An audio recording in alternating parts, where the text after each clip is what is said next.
There's this phone call from Robert Brown about his ex-wife called Joanna Simpson.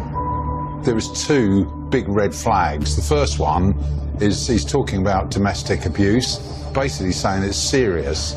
So as an investigator, that's telling me a lot of things. The second thing is the fact that he's instructed a solicitor. Why would he do that? That means that police action needs to be immediate.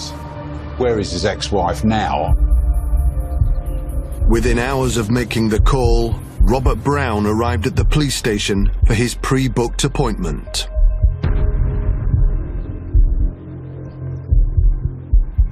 They're now recording, Robert, so if you could just let us know your name, that'd be great. Robert Brown. Right, it's now Monday the 1st of November 2010. Have you had enough time to discuss matters with your solicitor? I have. Having contacted the police and said that he wanted to report a domestic incident and that it was serious, when Robert Brown got into the police station, he actually climbed up and said no comment and wouldn't talk about anything.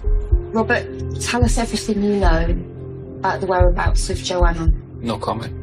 But you've continued to want to speak to police and to come to the police station. Is that correct? No comment.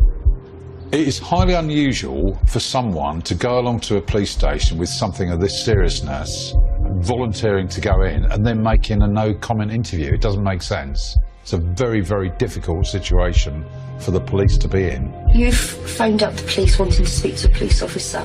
We're here now. Okay? We are here now to speak to you. All right? You've made that call. We didn't phone you. You've made that call. All right? We're here now to speak to you. All right? You've obviously made that call for a reason.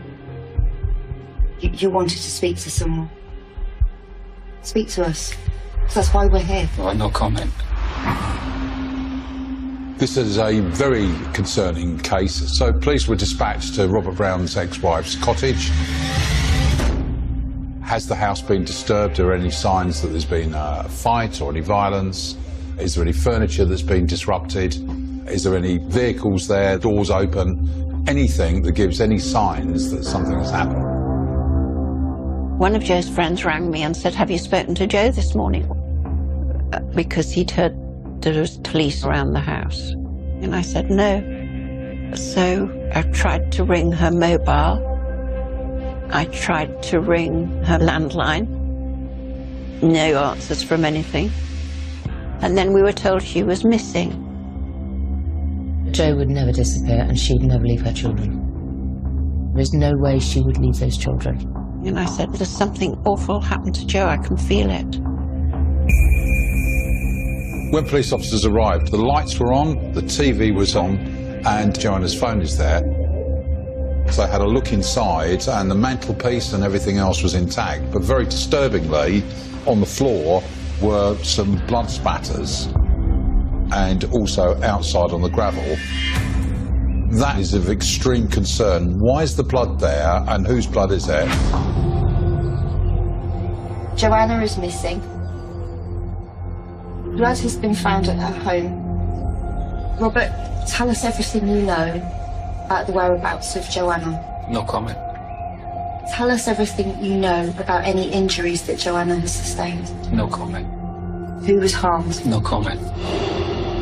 This is no longer a missing persons case. This is something far more sinister.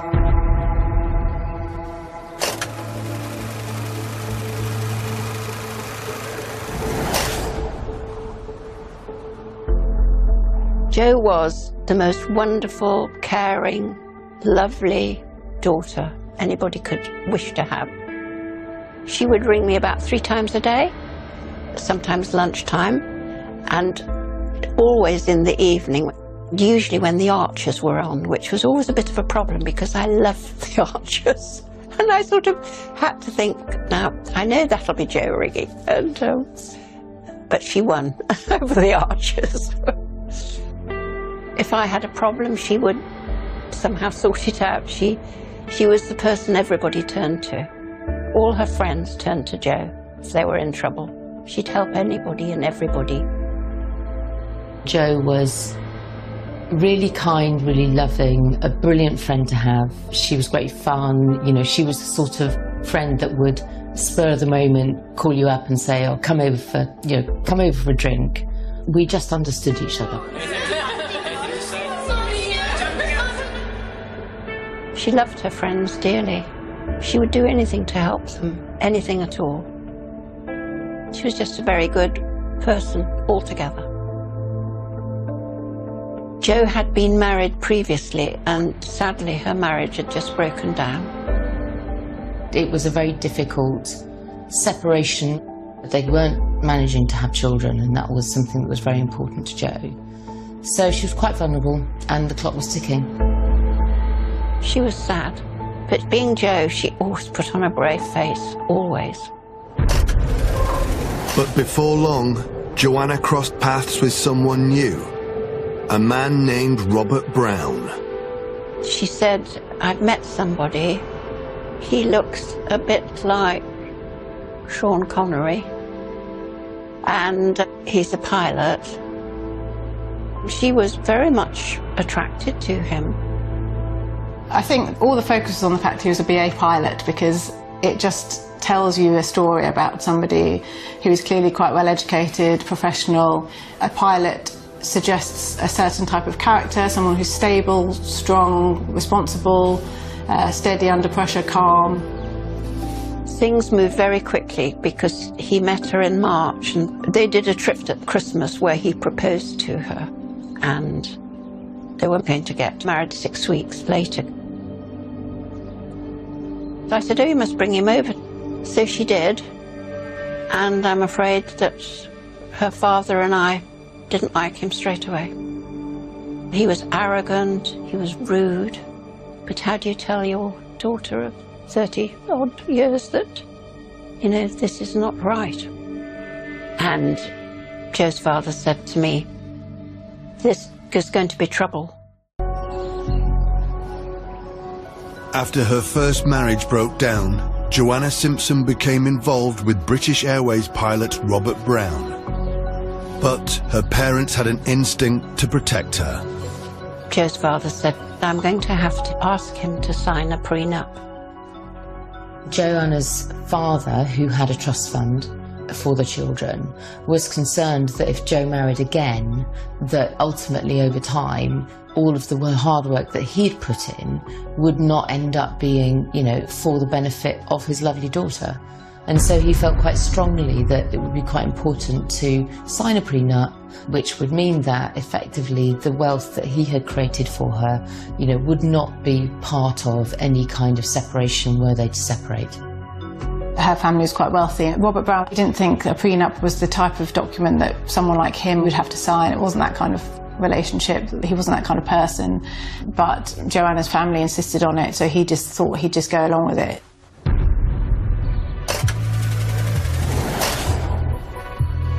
It's now my very great pleasure to pronounce you both husband and wife together. And you may now seal your marriage with a kiss. The wedding was just for a small number of people. And they'd put up a sort of little marquee, and they had an evening reception at Jo's house. I was very pleased. They both seemed happy. But then, sadly, on the honeymoon, Jo called me to say, Mara, I've made a mistake. She said he was very unpleasant to the staff in the hotel. She said he's being very rude to people and, you know, I don't like it. She discovered his true colours and was very unhappy. But then she got pregnant, and she was just so thrilled to be pregnant. She really was. I think she was very vulnerable and probably lonely, wanting to have children. I think she felt probably, you know, the years were rolling by, and she said, I'm just going to stick with it. With a child on the way, the couple settled into Joanna's home in Ascot. When Alex was born, I have to say he was a good father. He was a hands-on father, and they seemed to be getting on together. And then Katie was born 18 months later. So the family seemed complete. You know, a son and a daughter, how lovely.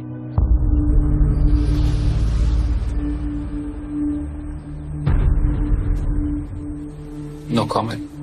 As a police interviewer, where you're confronted with no comment, what you need to do is to change your tactics to find something that they will talk about. The purpose of this interview is background information. We're going to ask you questions about yourself. Now, it sounds like you're probably better at it than I am, but a similar hobby to what I've got, running. In this case, what he was willing to talk about was himself and how good he is.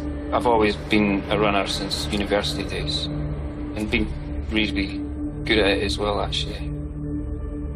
Well, I've been UK trail champion 3 times. There's a sense of grandiose behaviour. He's saying that he runs 50 miles a week. He later talks about his job.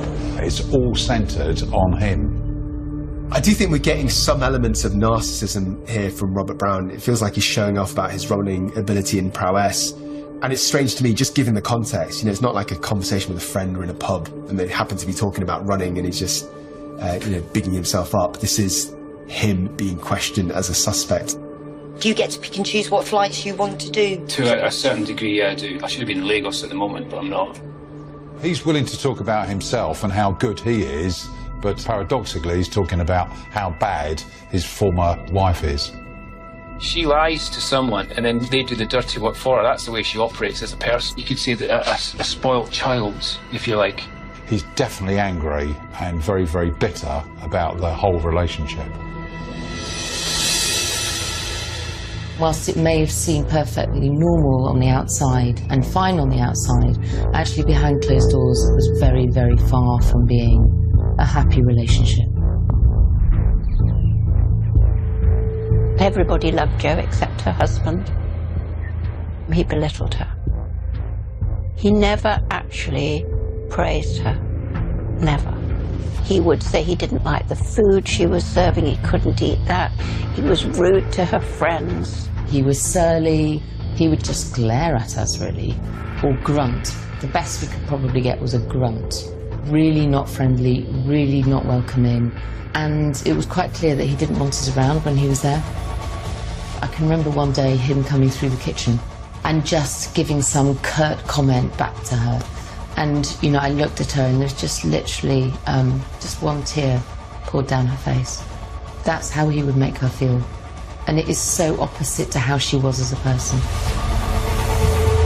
Jo seemed to be just putting up with his treatment, just putting up with it. She always tried to cover for him, actually. And he just kept going. He didn't apologise, say sorry, or anything. He would go running or go and sit up in his study. So she was always on her own. You know, she did not have a partner. She had a husband who lived his own life, did his own thing, and showed very little care or love towards her. Jo decided to try to get marriage guidance counselling, which was a joke, really, because there's no way Brown would settle for marriage guidance counselling. He would know better than the counsellor. There was no way he was going to accept anything that he was told. No way. He has to be in control. As time went on, Joanna started to feel that Robert's dislike towards her was because of her wealthier upbringing. Robert Brown had a massive chip on his shoulder. There is no doubt that he felt that she'd had it easier, that he'd had it really tough. So Robert Brown would often try to sort of go into competition almost around how humble his upbringing was, you know, being brought up on an estate in Edinburgh. His father was a shipbuilder. He would talk about the fact that they would not always have food on the table, but nonetheless, he's done very well. He's become a British Airways captain. He's earning £150,000 a year. It's what gave him status. But he's married to a woman who is strong, who is vivacious, who is really outgoing with the world. And the home that they're in is a home that was hers originally. So you've got a man there who is starting to feel some resentment around everything that she represents. And his way to address that is to intimidate her. is to make her feel worthless, because that's his way to try to ensure that ultimately she is within his control. When we try and think about why Robert felt this way, I think that he probably feels inadequate and it attacks his masculinity. I think on top of that, he might make constant comparisons in his mind and he might worry about his own financial independence in the future. And of course, if Robert doesn't resolve these feelings of inadequacy, then it can lead to resentment and this could fester and it could grow.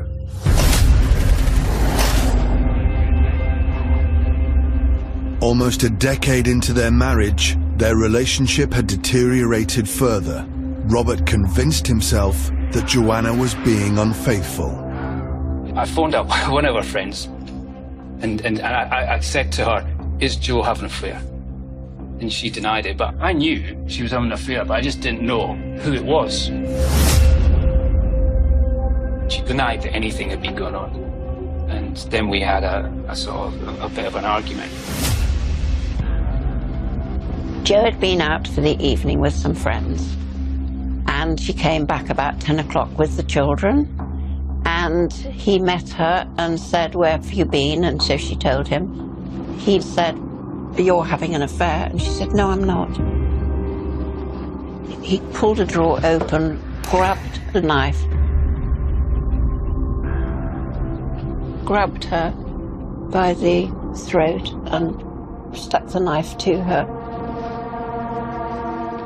And she said, what will happen to the children if you kill me? And he said, you'll be dead and I'll be in prison. She managed to talk him out of doing anything to hurt her. And he said, I expect you're going to call the police and ruin my career. And sadly, she didn't call the police. And he said, if you tell anybody what I have done, it will be the worst for you. What has made it doubly bad and how it's made everything so much more worse is that she wanted me out of the house. And what happened is that she alleged that I threatened her with a knife at that time when I confronted her, which didn't happen. But the police involved? No, the police were never involved. No, I mean, not at all. I mean, nothing happened. We know at this point Joanna didn't contact the police about this incident, and it could be fear, so it could be that she was literally scared of the physical repercussions from Robert. After the knife attack, we always told Jo to never be alone. When he brought the children back after they'd been with him, to always have somebody with her. The divorce was terrible. Divorce was acrimonious. They tried to sort things out of court. Joanna had offered him £500,000, which he'd turned down. He was trying to get far more, and he was sending her abusive stuff all the time. Just awful. He would send really nasty messages to her, and they got increasingly erratic and they got increasingly nasty. So one of his favourites was parity is the road to happiness. Because as far as he was concerned, he wanted 50-50. He wanted 50% of everything, even though the house hadn't been his in the first place. He just couldn't bear Jo to have her house still. He just couldn't bear it. He was adamant that he should have 50% care of the children. He didn't have the means to have the children for 50% of the time. He was the British Airways captain. But he wanted 50% of the time with the children only because he wanted to be able to use that as leverage on the finances. All the way through, he has to be in control. But the prenup signed back in 1999 complicated matters for Robert. Her father's there. I didn't want, it was just to please everybody in a way. That's why I signed it. And then I went off to Antigua next day. That's why this divorce has taken so long, is because it involves prenups and it's been delayed and delayed. In the 90s, prenups were not commonplace, and they certainly weren't something that legally had much standing, actually. And so I'm sure that Robert Brown signed it because he really didn't feel like it was going to be worth the paper it was written on. He later thought that the family had deliberately asked him to sign it so they could keep Joanna's money with her and he wouldn't get access to it. While the prenup's validity had to be investigated further before a divorce settlement could be finalised, Robert's behaviour got increasingly worse. He would quite often be seen sitting in his car at the top of the drive, just sitting, watching, which was really intimidating. Joe put up CCTV, he cut the cables, he used to take photographs through the windows of the house. He'd bought surveillance equipment and had been tracking her car and was trying to follow her movements. So there were signs of this building up over quite a period of time, his obsession with her and the bitterness that was going on behind the scenes. Now that Robert has left the house, it feels like his stalking behaviour is a form of intimidation and of controlling the situation. So he is sending a direct message, which is, I'm still here, I'm not going anywhere. Joe rang the police, and this policewoman came and she said, I'm afraid we can't do anything about it because he hasn't hurt you. So more CCTV was put up, hidden where he wouldn't be able to see it. I mean, she had to be so careful how she did these things. I was desperately worried. She said, oh, it'll be all right, Ma. Because she'd actually been able to talk him out of killing her, so she felt she had the control over him.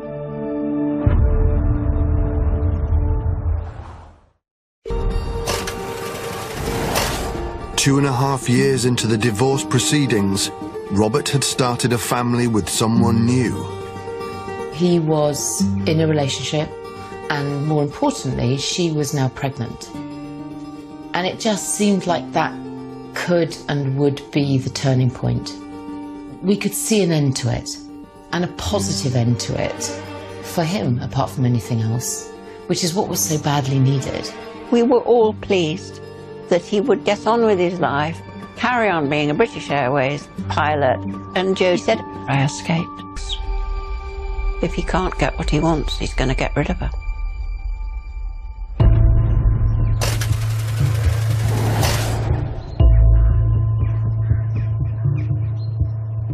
Brown took the children for the second half of half-term, and so she was on her own, and he said that he would like to bring the children back an hour later than planned.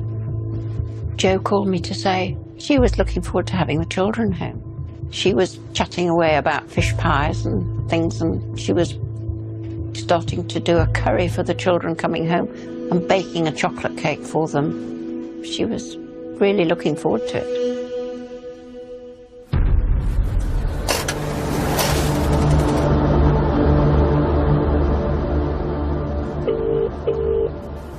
Hello, Thames Valley, please. Yeah, hello.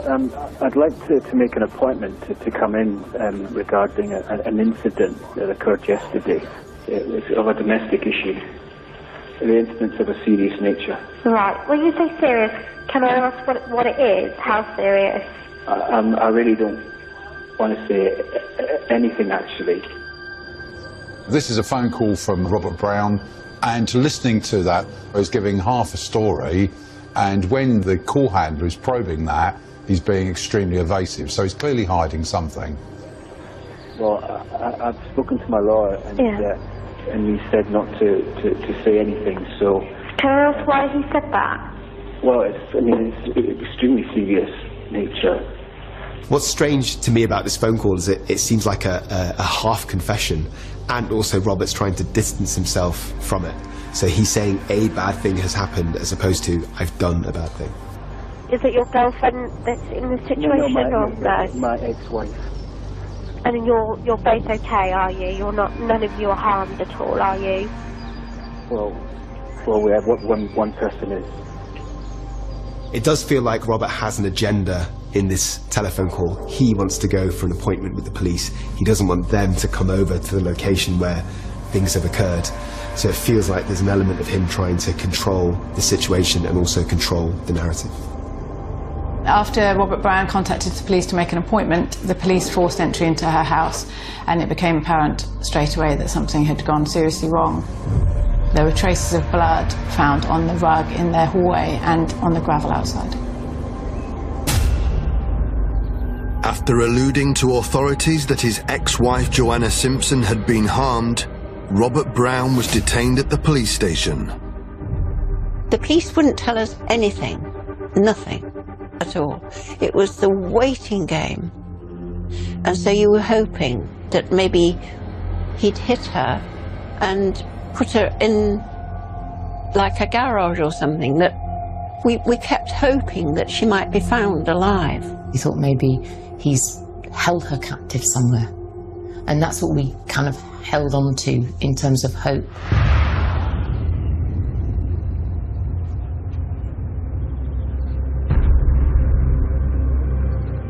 Robert's been in custody for a few days now and he continues to be interviewed.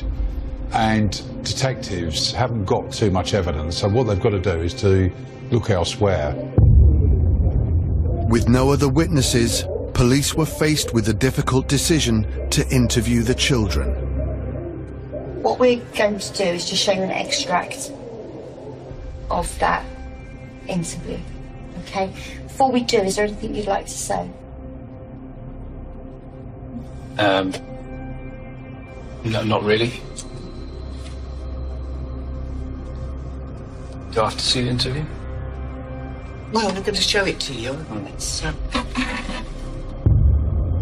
The children were in a nearby room and they heard an argument between Robert and Joanna.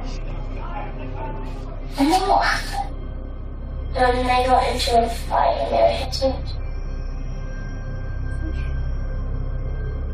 Tell me about the fight. What could you hear? They're just thanking them. Very distressingly, Katie, the daughter, saw her mother wrapped in a plastic sheet being put into the boot of the car with her leg hanging out. Dad put all the car and said She said, at this point, Robert insists that the children get into the car, and the children asked if they were taking Mummy to hospital, and Robert made no reply.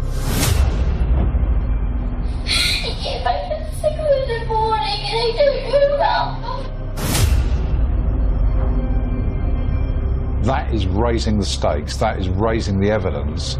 He knows that he's got to give some sort of answer for that. But what does he say? No comment. Katie talking to the police, not knowing where her mummy was. She was only 9. Awful. Never wanted to hear it again. I was distraught. I think Catherine, she needs to know where her mum is. Sorry, no comment. Something you want to say about what Catherine has said? No comment. Is she lying? No comment. Has she made that up? No comment. If she is lying, can you think of any reason why she would be? No comment. It's now Wednesday, the 3rd of November 2010. Robert, we're still in interview room number 5. We are going to continue to ask you a substantial amount of questions. Yeah, well. Police asked Brown again about the night of Joanna's disappearance. You've arrived at the cottage. We're getting to the stage where I'm getting a block. I don't want to say anything else. During the interview, he keeps continually weighing everything up. And there are some questions which hitherto he hasn't answered about what happened in that house. Was there anything else that you were talking about? I'll answer that. It wasn't a court case, it was about the children. Can you tell me what you were talking about?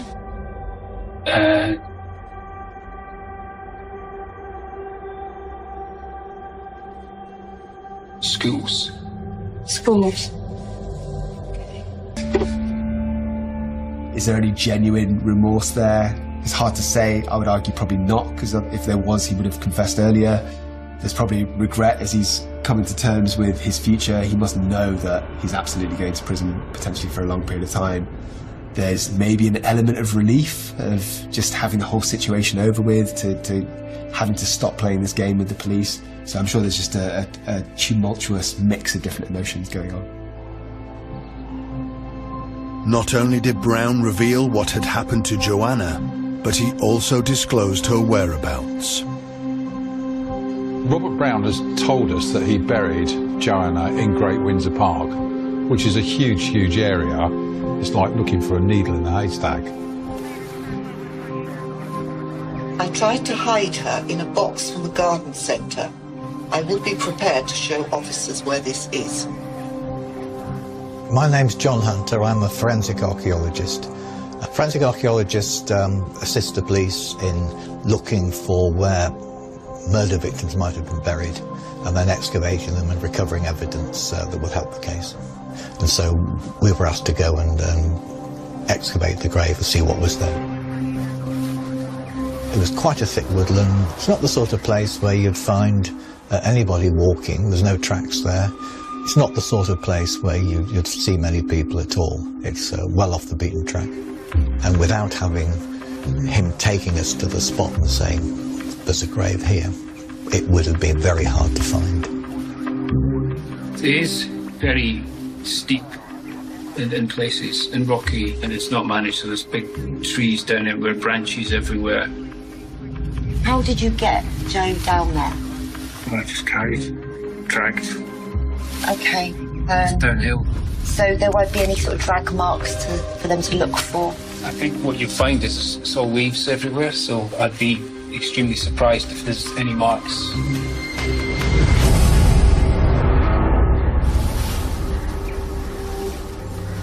When I got there, the scene of crime team showed me an area of disturbance in the ground. And my job there was to identify, look at it, investigate it, and try and work out whether it was a grave or not. If it was a grave, to excavate it. The team carefully removed layers of soil until a large garden storage container was discovered. Now, you've mentioned a box. Yeah. Is Joe in the box? Yeah? What type of box is it? It's a garden box. When that box is open, Joanna is in that box, unfortunately and sadly, and a pathologist has a duty to... All their toys, and she'd had a terrible cold, and there was paracetamol on the glass of water just by the bed, and I just found that really comforting. So I slept in her bed.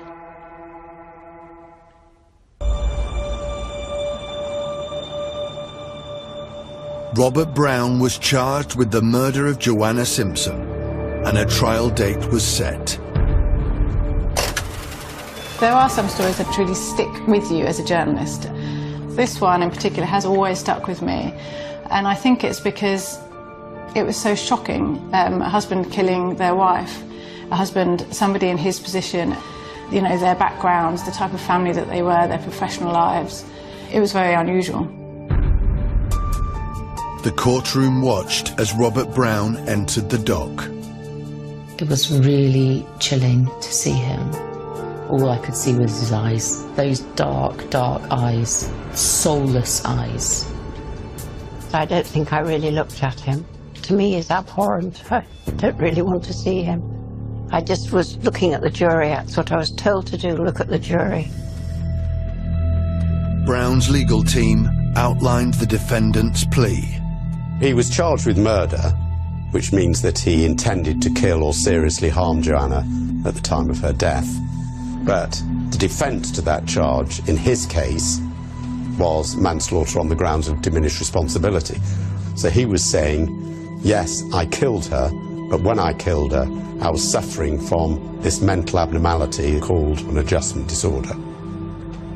An adjustment disorder is an abnormality of mind whereby you are experiencing such profound difficulty in adjusting to a change in your circumstance that it becomes an illness. In other words, that he had experienced difficulty in adjusting to the breakdown of his marriage and the divorce proceedings to the extent that it caused a mental abnormality arising from a recognised medical condition.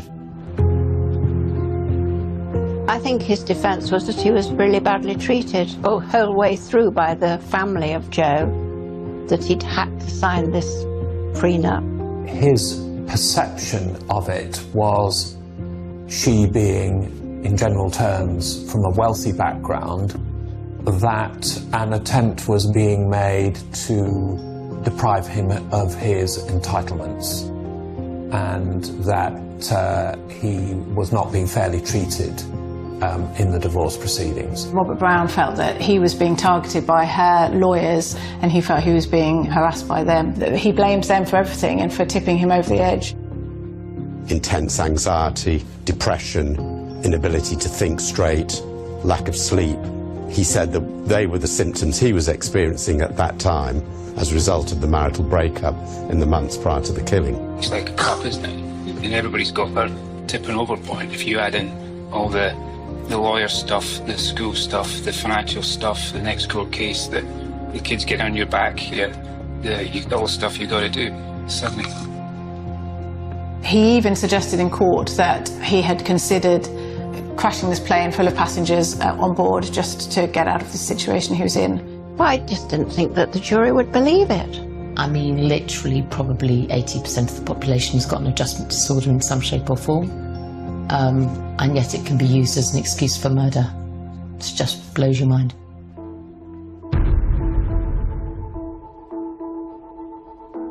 In Mr. Brown's case, he did take the stand, which would have been a strategy decided between him and his defence team. That is unusual in a case of diminished responsibility. Not without precedent, but unusual. He seemed very confident. He was a very good witness in that sense because he would be very believable.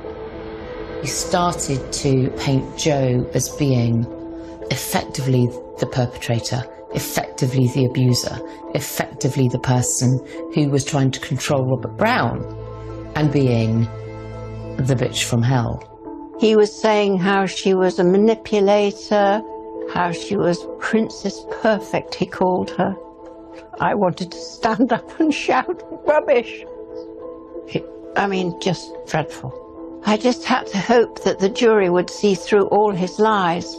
I vividly remember him breaking down on the stand. He was wailing and sobbing, kind of put his head and his hands down on the stand in front of him, and he was apologising to her family who were in the public gallery just above the reporter's bench, saying, I'm sorry, he hadn't meant to do it, and that it perhaps had just been a moment of madness. In my opinion, it did not appear authentic, but ultimately it was a question for the jury to decide whether his presentation was authentic or whether he was being manipulative and conning towards them. Once the defence made their case, the prosecution maintained that this was not a matter of manslaughter, but a deliberate act of premeditated murder. It must be borne in mind that an adjustment disorder is more likely to arise in somebody who may have difficulty in coping generally. It's very important to bear in mind in this case that Robert Brown was the British Airways airline pilot, somebody who one would hope and expect to be able to deal with stress. Mr. Brown was saying that at the time of the killing of his wife, he had a mental illness, and it was going to be very difficult to establish its existence without him giving evidence of the things which he said had brought about that condition in him, when if you looked at his medical records, there appears to be no history of it. When I interviewed Mr. Brown some months after the killing, he presented as fairly polite, composed, articulate, and he was quite contained and only answered questions in the way that he wanted to. So in some ways he was quite controlling in the interview in terms of what he wanted to talk about, but he didn't become upset or distressed at any stage, in marked contrast to how he later appeared during his trial. There were no signs of an adjustment disorder. The courtroom heard how Brown may have scouted the burial site well in advance. I said to the children, would you like to see where Mummy was found? And they said they would. And so we went with the police and took flowers. And as we approached it, the children said, "We know this place. We've got a den nearby." So whilst they were in the den, he was probably digging the grave. The wardens for the park have told us that actually where he dug it, people don't go into that area for probably 10-15 years. I mean, it's not somewhere the wardens go through. I do know that he did do a lot of running through the woods, so the woods would have been familiar to him, and what looks not particularly obvious to anybody else might seem very obvious to him in terms of landmarks and pathways and trees. I've always been a runner since university days, but I run every day and always have done. Do you have set routes that you do? Yeah, well, I mean, it's structured. Are they all local? It's structured, yeah. We do know that Robert was very familiar with this specific area of woodland, so it is possible that this whole time he was actually scouting a suitable location to bury Joanna's body, because we do know that killers often select places where they are remote enough to not be disturbed, but also familiar enough that they feel comfortable in those spots.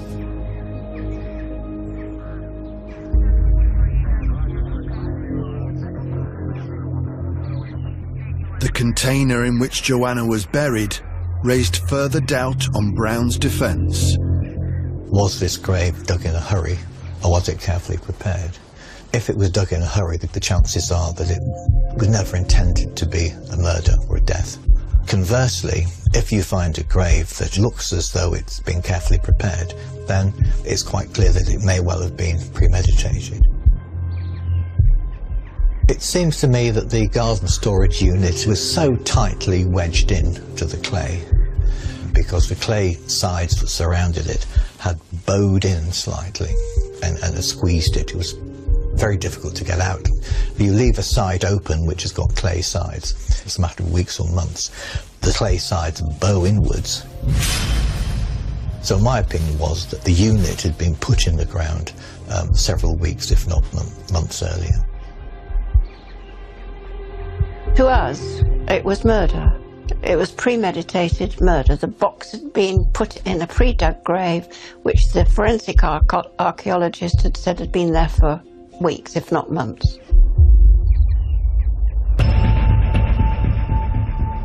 Eventually, on the Tuesday, we were told that there was a verdict. There were gasps from everybody. I think nobody could quite believe it. It was a really shocking, very surprising moment that nobody had expected. During Robert Brown's trial, the prosecution presented evidence indicating that the burial site had been dug weeks or even months in advance. But Brown's defence challenged this claim. It was put to me by the defence that the grave was not a grave, but rather a place that Mr. Brown wanted to bury what he called the sham of his marriage, and would dispose of various documents and so on. He said it was to put his divorce papers in.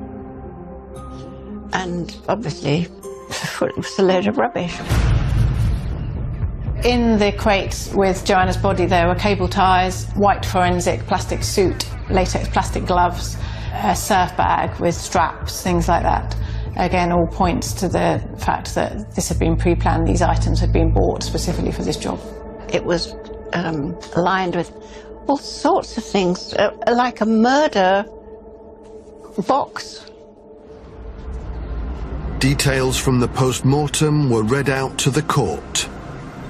Robert Brown paints a picture of putting her in the box after having pushed her.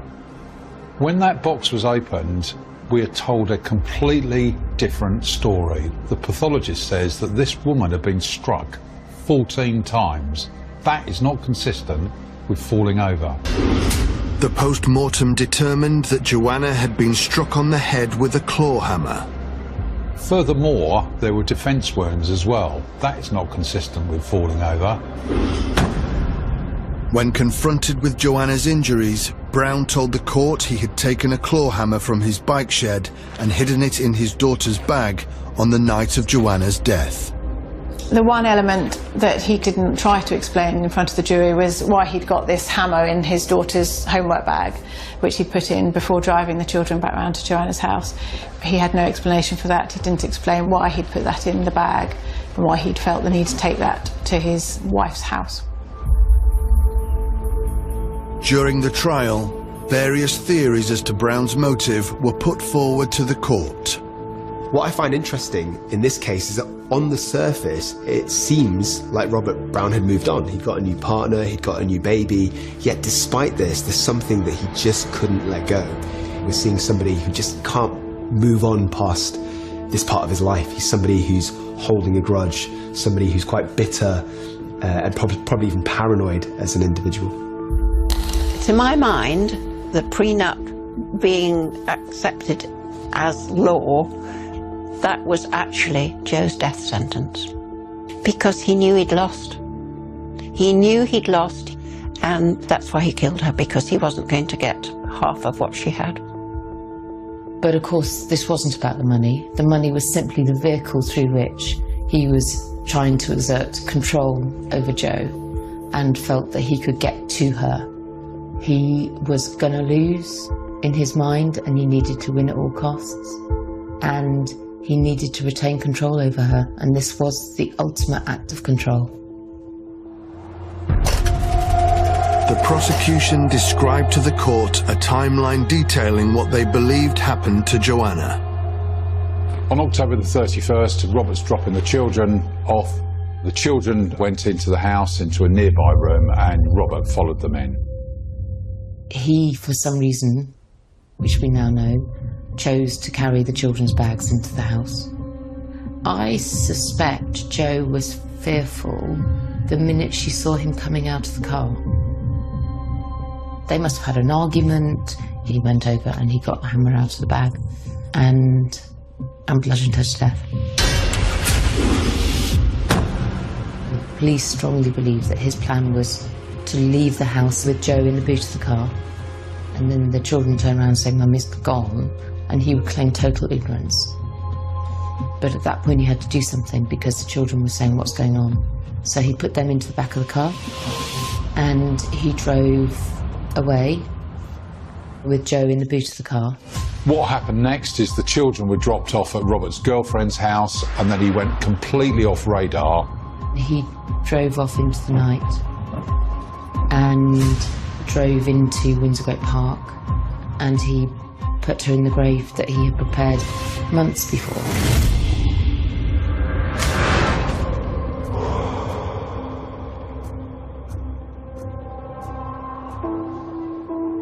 The trial came to an end, and the jury went out to deliberate. It felt like a slam dunk case.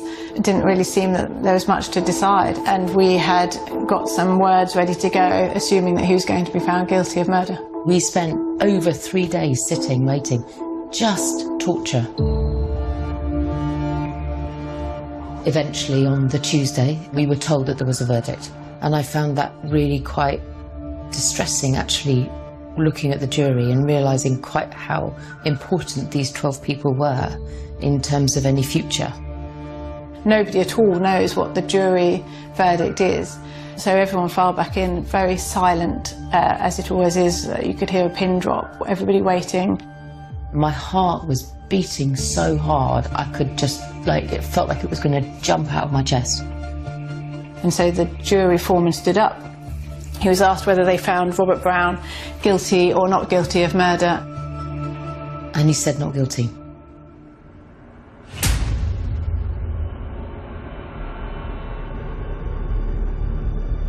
The jury acquitted the defendant of murder, but guilty of manslaughter on the ground of diminished responsibility. The whole court gasped. There were gasps from the public gallery, there were gasps in the media amongst the press benches, there were gasps from everybody. I think nobody could quite believe it. We knew that a manslaughter verdict would possibly be maybe 5 years in prison. I looked up at Robert Brown and he smirked. There you go, he won.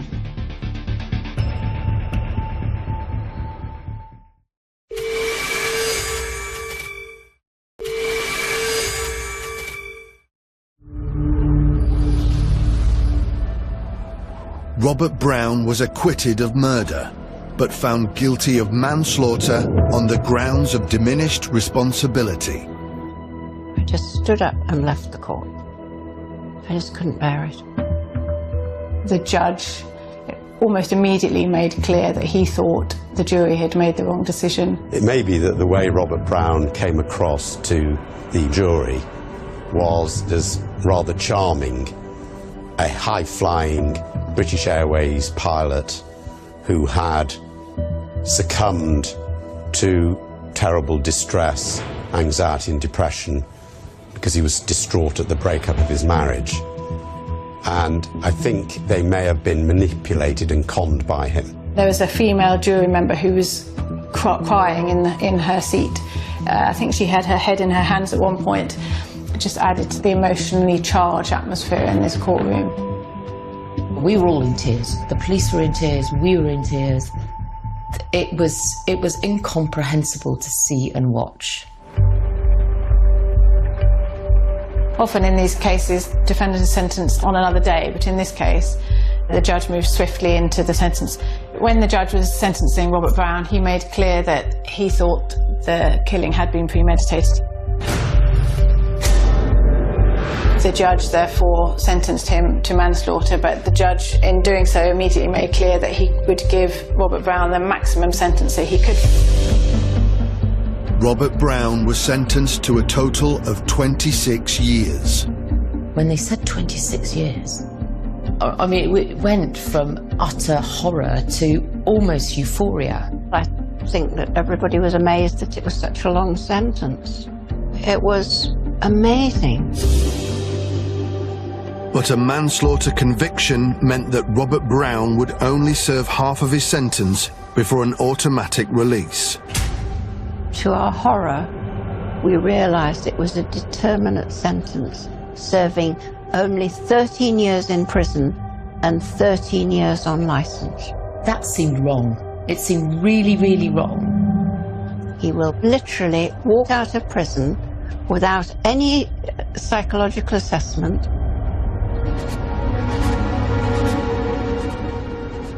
We've got to get some justice for my daughter. We couldn't sit back and let this appalling sentence be allowed to carry on. We research the law to understand the structure of the law. We start to discover that partial defences are heavily exploited by domestic killers because they use them as an excuse to get away with murder, because they basically say that it wasn't my fault, it was her fault. It is based on a culture and a society back in the 1950s where it was legal to rape your wife. We're in a very different world now, and yet we've got a murder law and sentencing and procedures that are no different to what they were in the 50s. How do you explain to anyone that 26 years actually means 13? We campaigned really, really hard, both myself and Joe's mother. Hetty told me Joanna's story and about Robert Brown's imminent release. I was horrified. It was so obviously wrong.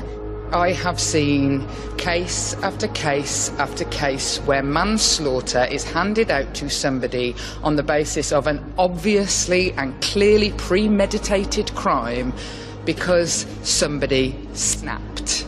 And the only person on this planet who can change this is the Secretary of State for Justice. Diana and Hetty have run this extraordinary campaign, and I do pay absolute tribute to them. And I said to them I would do, as Secretary of State, everything I lawfully and properly could to ensure that justice is done for them and indeed for society. I am very anxious about how the decision will be made, but I have no choice, we have no choice but to trust the system.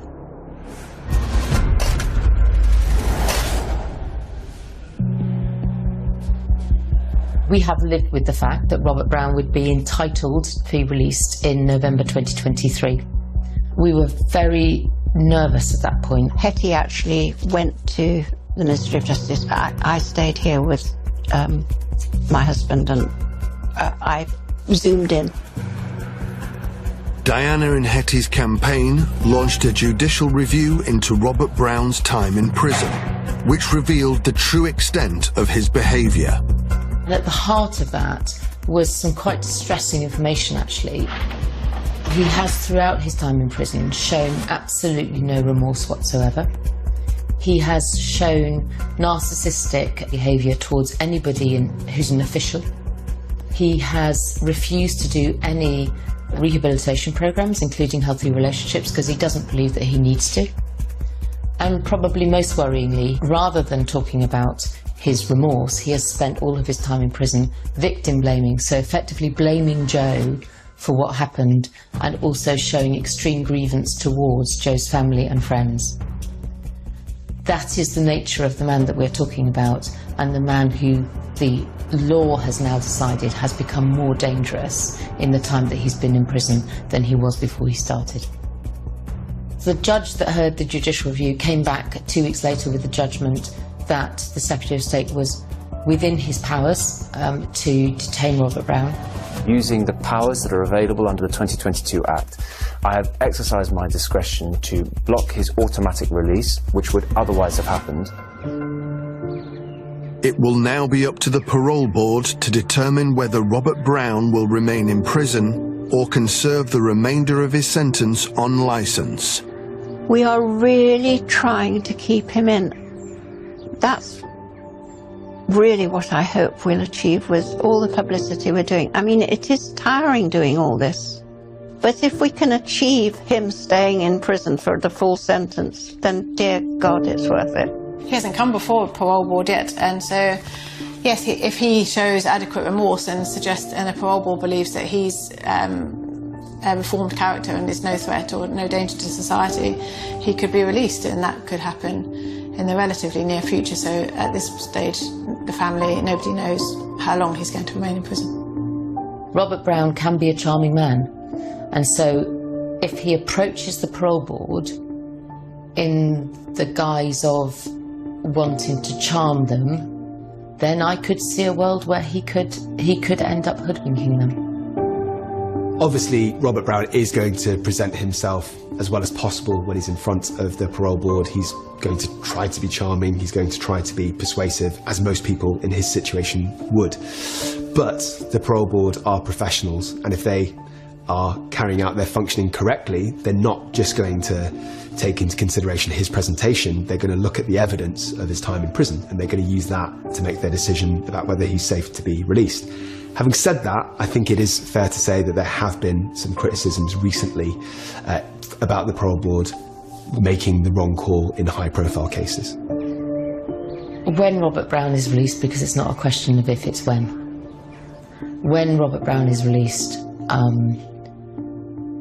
well, we're terrified about when he's released. Terrified about what he will do. There are going to be licence conditions around him in terms of where he can go, but he won't obey licence conditions. He's never obeyed anything in his life. It's all about his rules. If he wants to get to me or Di or anybody else, he'll get to them. And knowing the chilling information from the judicial review that he does hold a very significant grievance against myself and Di in particular because of what we've done, and knowing that I've said that Robert Brown will be really angry about the fact that he wasn't let out of prison when he wanted to be, and the last time I said Robert Brown was really angry, he then killed Joe 9 days later. And even if he's not been released, he has the right to apply for parole every year. I just have to pray and hope that by the time he does come out, maybe he'll be too frail to be able to do anything too fundamental.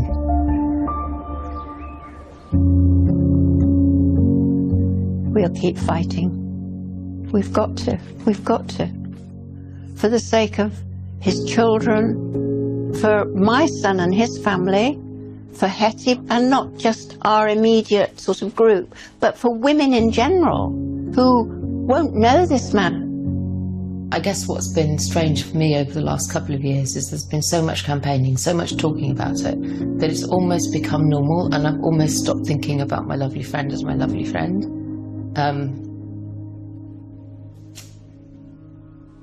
I miss my lovely friend.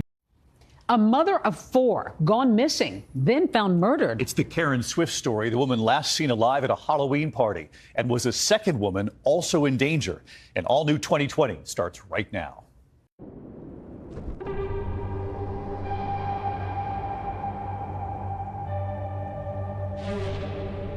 It was a really big deal. This beautiful blonde-headed lady comes up missing after a Halloween party. It was just supposed to be a fun night out, adults only. What's the overall view of this young mom who suddenly goes missing? People liked Karen, they liked being around her. Tonight, the shocking trial and the ex-wife you'll only see on 2020. This is a man I was married to that I shouldn't have been afraid of. But what about his first wife? My mom was going out more, which made me start to question why. When they found Karen's vehicle, it had a badly damaged flat tire. It appears that this screw was mainly inserted into the tire. It was literally screwed into the tire. So this is where you found the smashed cell phones? In this area here. Not one, but 2 smashed phones. I thought maybe somebody saw her walking and grabbed her. She doesn't hold back. I can see Karen going over there and letting him have it. This case is wild, to put it mildly. It's wild because the circumstances are just so unique.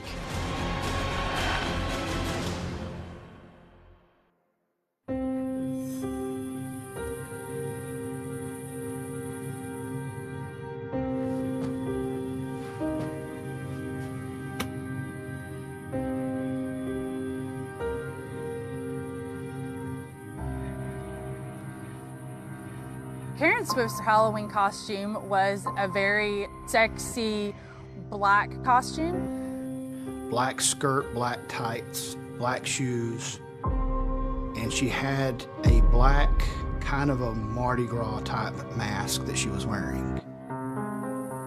I think she was supposed to be a cat. She had a skirt on. It was very form-fitting. So it was va-va-voom. It was. What began as an innocent night of Halloween partying was just the beginning of a tragic story that would engulf not only Karen Swift, but her whole family and almost everyone in this close-knit community. There was going to be a costume party on October 29th of 2011. It was held at a place that here in Dyersburg it's called The Farms. It's a country club that's attached to the golf course. Dyersburg, Tennessee is just a small hamlet in western Tennessee. It's not far from the Mississippi River.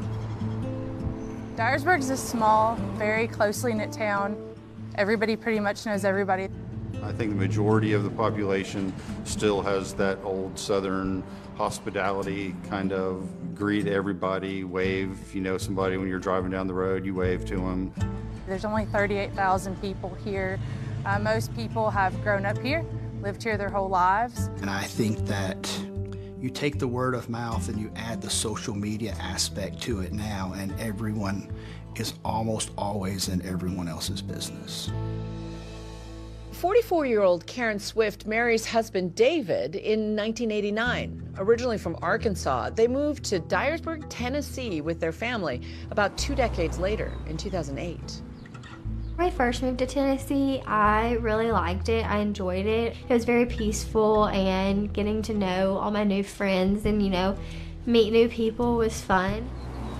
They didn't know anyone in Dyer County, and they made the move here, apparently for the schools. There are some good schools in this area. Together, David and Karen Swift had 4 kids, 2 boys and 2 younger girls, including their daughter Ashley. Growing up, my mom was very involved. She loved taking us to sports, dance, cheer. She just had that very caring and nurturing personality. She was just a wonderful mother. She would do anything for her children. They were number one in her life. They came before anything else. Karen was always kind of a fun-loving, bubbly type personality. Tried to, even when things were not going particularly well, tried to keep a positive attitude. Her friends really liked her, and she had a lot of friends. So she was someone who was beautiful, someone who appeared to be happy with her life, and things appeared to be going very well for her. Karen was outgoing, gregarious. She made friends very easily. People liked Karen. They liked being around her. And on this cool, clear October night, Karen was headed out with her friends, while her daughter Ashley, who was 9 at the time, was heading to a sleepover at her friend's house.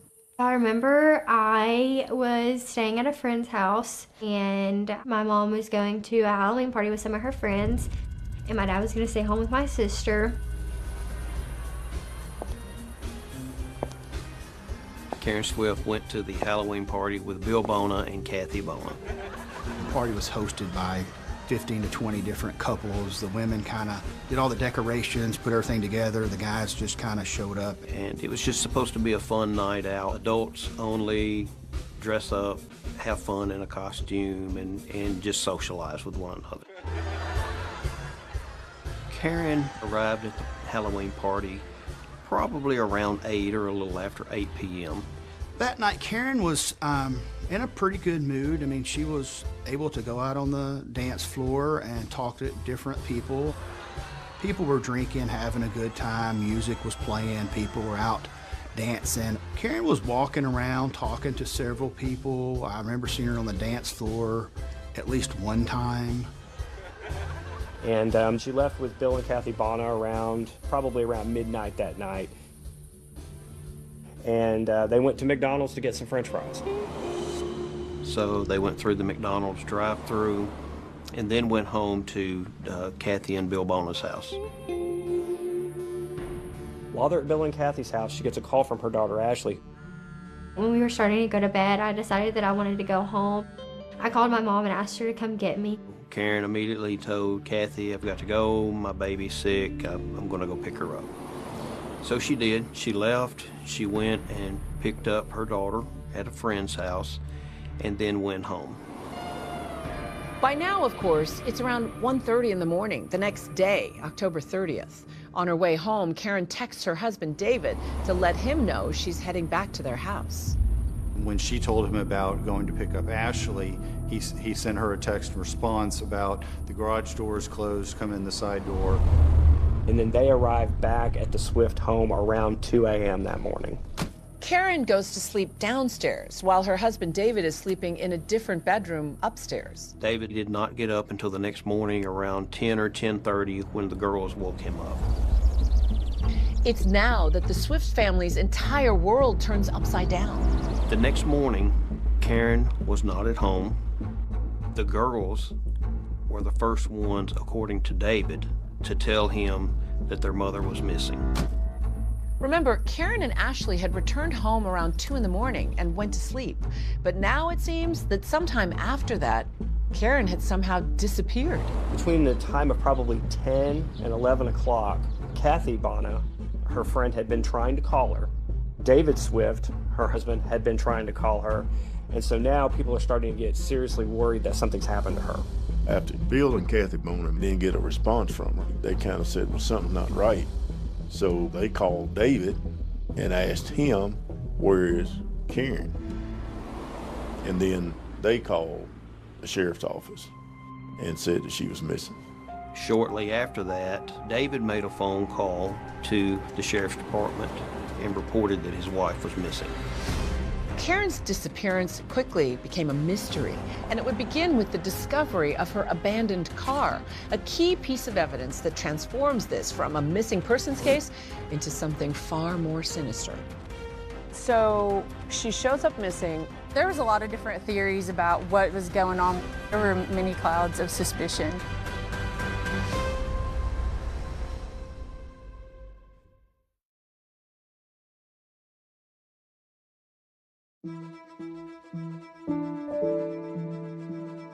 It was a really big deal. This beautiful, blonde-headed lady, mother of 4, comes up missing after a Halloween party. Everybody was talking about it. The morning of Karen's disappearance, her car is discovered less than a half mile away from her home. At the corner of Millsfield Highway and Harness in Dyer County is where the broken down SUV of 44-year-old Karen Swift was found. I saw the car sit there for a day or so. Karen's gone, and that's what's important, and we just want her to come back. You could walk to it. It wasn't that far away on the highway, and it was there with a flat tire. So that's a clue. Her car's there. Karen's vehicle was on the side of the road on Millsfield Highway right next to Harness Road. That's the road that Karen had lived on. Karen was not there. It was in a normal state. It was parked on the side of the road. It had a flat tire to the right side. And the investigation revealed that it was a screw in the tire. Why would her car be up there? If she had come home, there was no one who said Karen walked home from up on the highway, so it would appear that Karen had left. But it wasn't very far for her to suddenly get a flat tire either.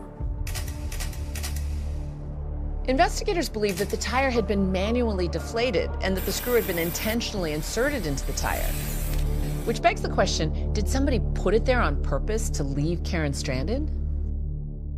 When we observed the car, we noticed a screw in the tire. If you look at this very closely, it appears that this screw was manually inserted into the tire. It was literally screwed into the tire. Literally screwed into the tire. And my theory was right once we sent it off for forensic analysis. It was manually placed in that tire. And I wanted you to show me this screw. This is one that you actually ran over. This is the screw I actually ran over in my patrol unit that went all the way up in the tire. And you can see where it was on the road. Yeah. A lot of friction. A lot of friction. This screw has no friction. The lack of friction making investigators believe the screw hadn't been driven on. But how could that be? They had not been in Dyer County that long because they had moved there. Karen's from Pocahontas, Arkansas, which is about 2 hours from Dyersburg. And it was about 4 years later that she disappeared. The Swifts seemed to have a great life in Pocahontas. They were young and in love and devoted parents, as their friend Holly Sutton tells us. We met through just public school and ended up being fast friends. They were excellent parents. They had rules. They were fairly strict. They did everything with their children. We moved ultimately for my dad's job to Tennessee. It was just a better opportunity. I enjoyed it. It was very peaceful. I do think she was happy. I think that she wasn't necessarily fully herself in Tennessee. Karen wasn't acting like herself, and turns out there was a reason for it. Strains on their marriage, David's new job as a manager at a manufacturing plant, and Karen's apparent change in lifestyle in Dyersburg worried those closest to her. She had just mentioned to me that it was very different. She just said that, she says, I don't know that you would like it here. But she did say that she was meeting people and getting out. I was used to her tucking me into bed every night or being home every night, getting up with her and going to the gym, and that kind of slowly stopped the longer that we lived in Tennessee. That was not their lifestyle in Pocahontas. They didn't even social drink. We didn't need that. It was hard to hear because that was not them. As soon as she went missing, it was Chief McCright's supposition that David, at the very least, had something to do with it. And we finally just decided that, hey, he's going to be the only person that can really help us in this case to tell us about where his wife might have gone. If you have a seat for me right over there. He came in and gave my guys an interview. That interview didn't go very well, we didn't think. And I said, so are you going to a costume party, or what are you doing? Are you all having a party? And she said, no, I'm just going to Kathy's. I said, well, okay. He really wasn't concerned to me about where she might have gone. Okay, was there any kind of argument or anything there? No, I just, it was very brief. I wanted to make sure that Ashley was okay and that she was okay, because I questioned Karen about driving and getting her. I said, you know, if you can't drive, I won't get Ashley. And that was all the conversation was. Okay. How close did you get to her? Could you tell whether she'd been drinking or not? Oh yeah, you could tell. I could always smell she drinking, you know. He was saying, like, you know, that she drank and she was pretty much an alcoholic. Although drunk and been drinking, and she was so drunk once that she was had passed out. He was just so drunk that Sharon was drinking so much that. So that was just, you know, I should, as a husband, be concerned about where is my wife. If you had to use an estimated guess right now, where do you think she is? I don't know. I'm so worried about her. I would say my dad's reaction was, he was obviously very worried, but you have to think I was 9 and my sister was 5, so I think he was trying to put on a very brave face for us. As the search for Karen Swift continues, investigators are reminded of a horrible incident Karen had with a neighbor just months before. There was an issue where John Hogshooter had poisoned a couple of dogs in the neighborhood. One of the dogs belonged to David and Karen Swift. Anybody who has a dog and they say their neighbor poisoned their dog, that would certainly be bad blood. She doesn't hold back. If she feels that she's got something to say, she's going to say it. A suspect emerges for investigators.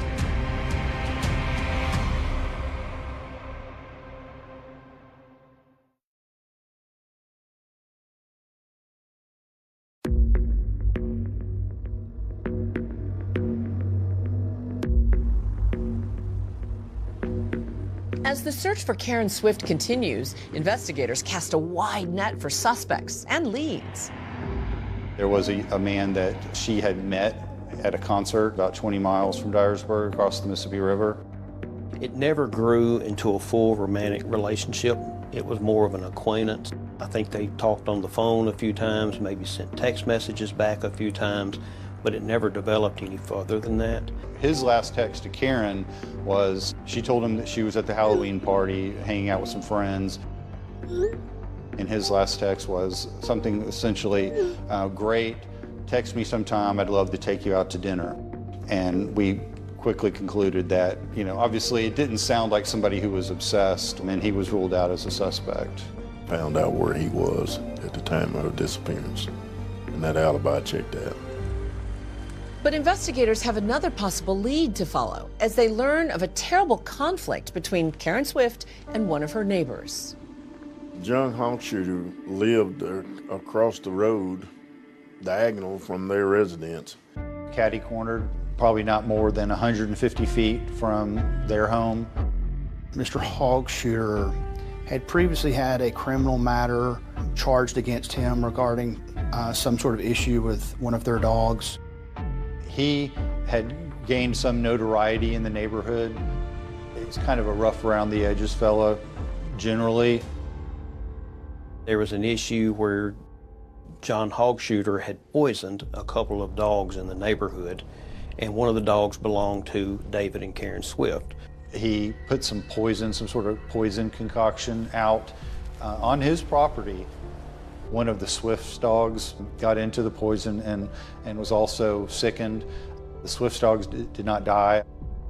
On October 7th, Karen actually went to this man's house to confront him about her dog being poisoned. John was eventually charged with animal cruelty in that case, and he actually pleaded guilty.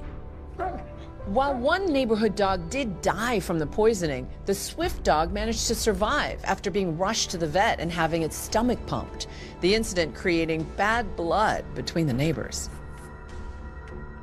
Anybody who owns a dog and they say their neighbor poisoned their dog, that would certainly be bad blood.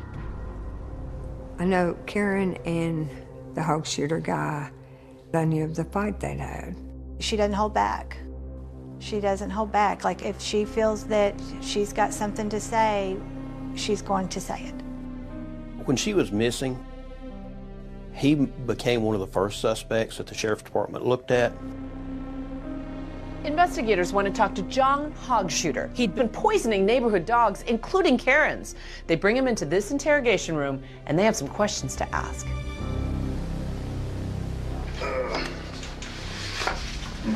General, what I want to talk to you about, I'm going to just shoot straight from the hip. Are you aware of what's going on out there where you live? Yeah, I'm well aware of what's going on out there. What I'm trying to do is clear people. And I know that the incident that happened with the dogs out there, I know all, about that because of the prior investigator that had been working that case. What I'm trying to do is find out your whereabouts on the 30th from that Saturday. We interviewed John and asked him that he, of course, we've interviewed about the dogs, but we wanted to know, did he know Karen? His memories of Karen Swift differs from what others have said about the tension between the two of them. What we want to do is make sure you had no involvement in Karen's disappearance. I don't know. The only way I even seen a picture of this lady is my wife showed me a picture of her. I was like, oh, is that what she looks like? The only other time I've ever seen her is out mowing her grass in the summertime from my house. Had he ever had any contact with Karen? Had he spoken with her? What kind of involvement had he ever had with Karen or David or anybody else in that neighborhood? I go up there and talk to him and sit out on the porch. From that area, from my house or his house, is the only time I've ever seen that lady. Out there mowing the yard. She's in a bikini. What do you think? Everybody's gonna be. Like, right, I understand. We're men, You're a man, you're gonna look at her, ain't you? Yeah, but just like, yeah, she's in a bikini up there, and that's it. And that's the only time I've ever seen her. And he said no. He just saw her at one time out in the yard, and, like a neighbor waved or something to the nature of that. When did you find out that this woman was missing? When did you know about it? I would say probably somewhere in the middle of the week. This past week? Yeah, or whenever she came up missing, probably in the middle of the week. Somebody tell you, or you see it on the news, or? How did I find out? Maybe it might. Well, I don't have TV, so I don't watch TV, so I don't know how I found out. My wife may have told me, or I don't remember. Things because I honestly don't know.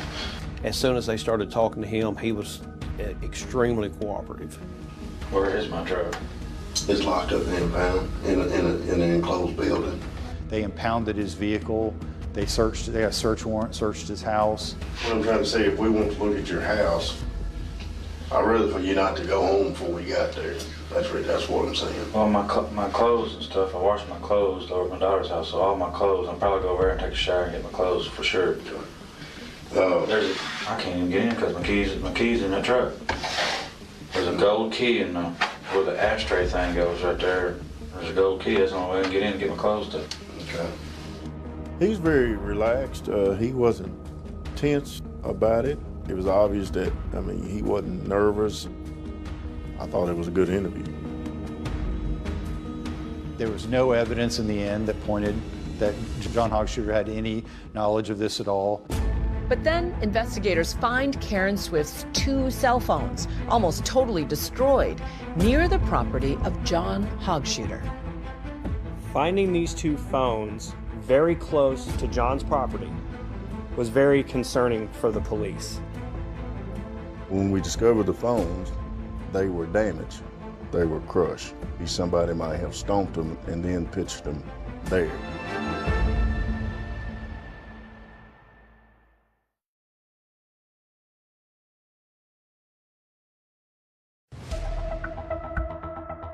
So you've got the investigators. They don't know where Karen Swift is. They know she's missing. Her phone was not in her car. They didn't see it around the car, so they start searching for the phone. So we decided we were going to do a grid from where her car was found back to the house.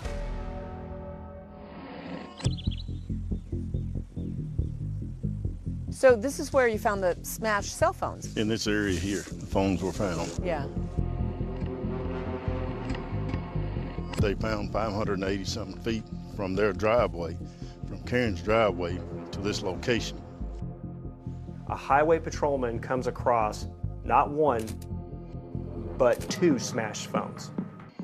This is images of them, right? They were shattered. That phone was shattered before it even went there, because if you had thrown it in that grass, you would never got this damage to this phone. But as close to the Swifts' home as the phones are, they're also very close to John Hogshuter's home. That neighbor, the Swifts say they had a confrontation with. Finding those 2 phones within proximity of John Hogshuter's house raises many, many questions for investigators in this case, for obvious reasons. Investigators found out that Hog Shooter was at this church event. We knew where he was on her day of disappearance, and we were able to establish his alibi.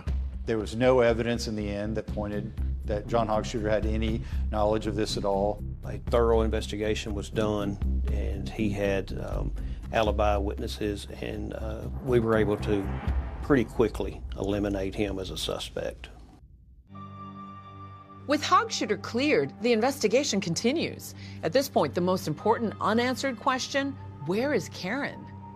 Some people just walk away from their lives. It happens all the time. Without a body, they don't know that a crime's been committed. We constantly relied on getting them to the media. Of course, the sheriff would make press releases, social media. Everybody knew that we were trying to locate her. There's a landmark in Dyer County, and it's a large cross where you can see it from a good distance. And near that, within a few hundred feet, is a cemetery. Bledsoe Cemetery is very spread out.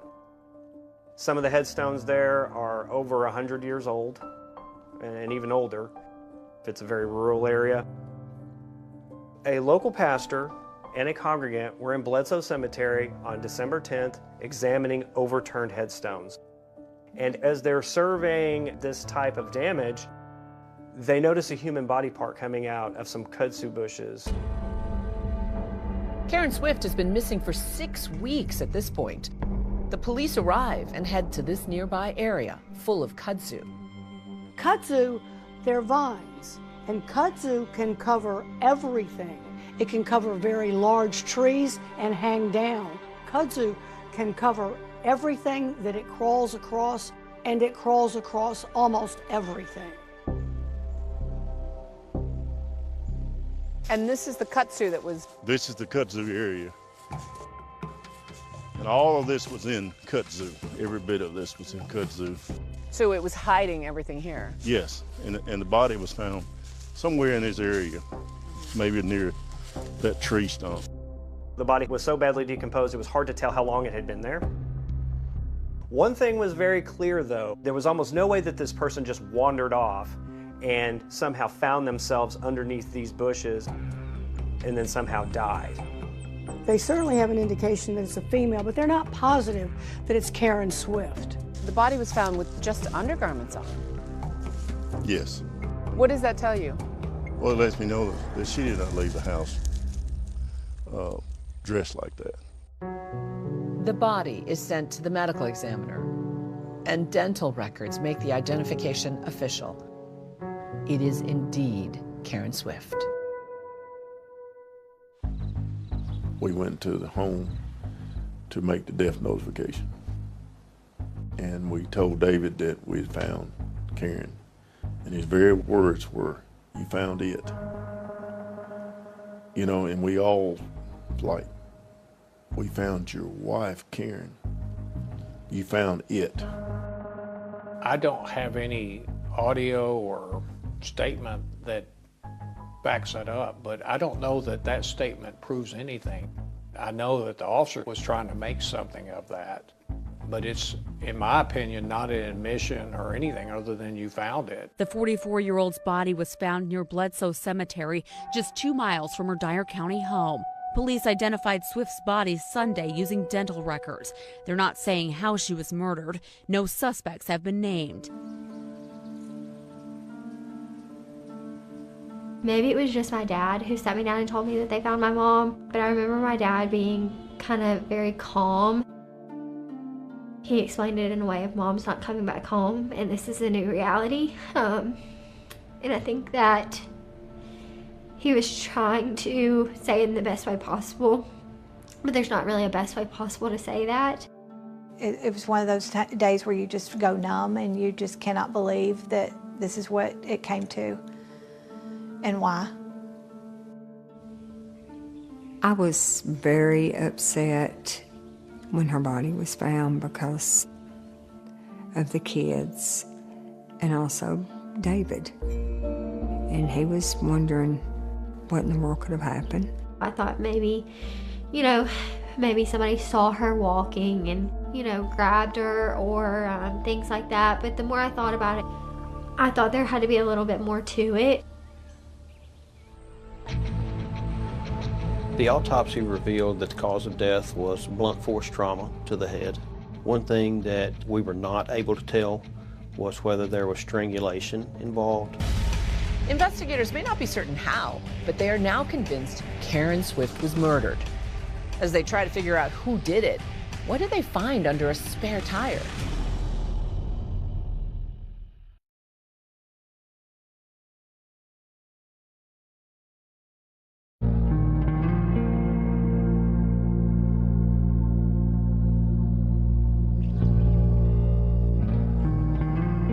As investigators in Dyersburg look into what is now a murder case, they learn some messy details about Karen and David Swift's marriage. Remember, they had moved here to Tennessee from Pocahontas, Arkansas.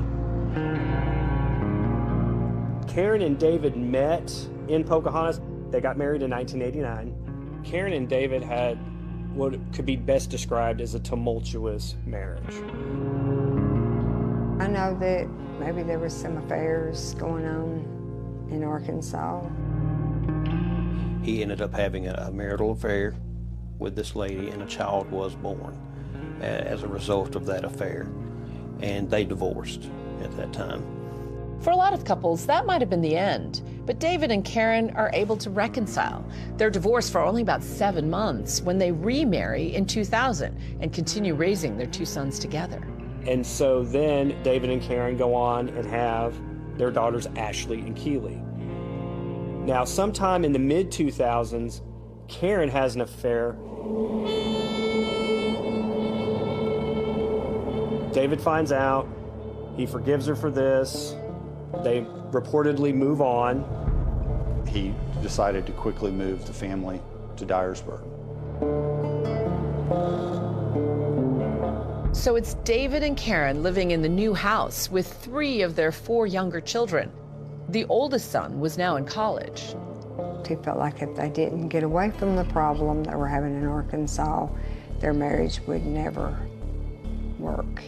And it did, I mean, they had alone for quite some time, and then things went from bad to worse.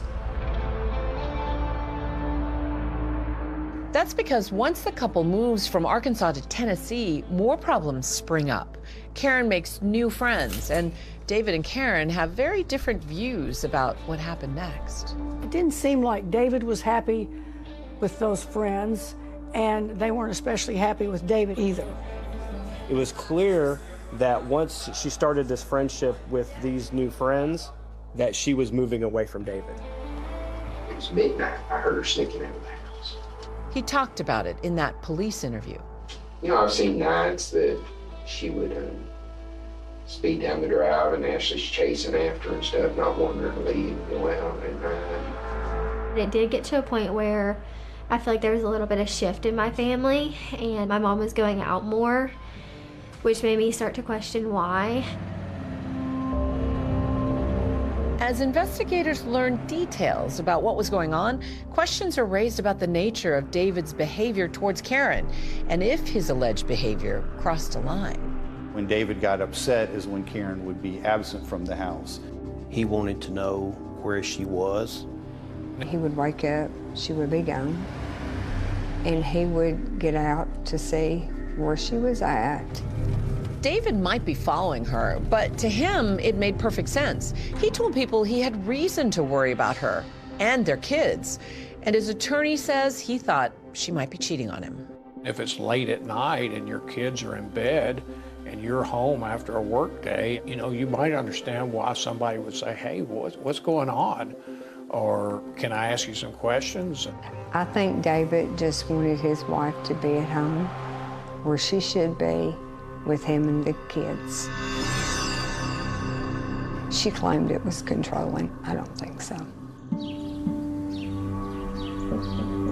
But Karen let it be known she had had enough. She wanted another divorce. Karen wanted to file for divorce because she felt David was too controlling of her.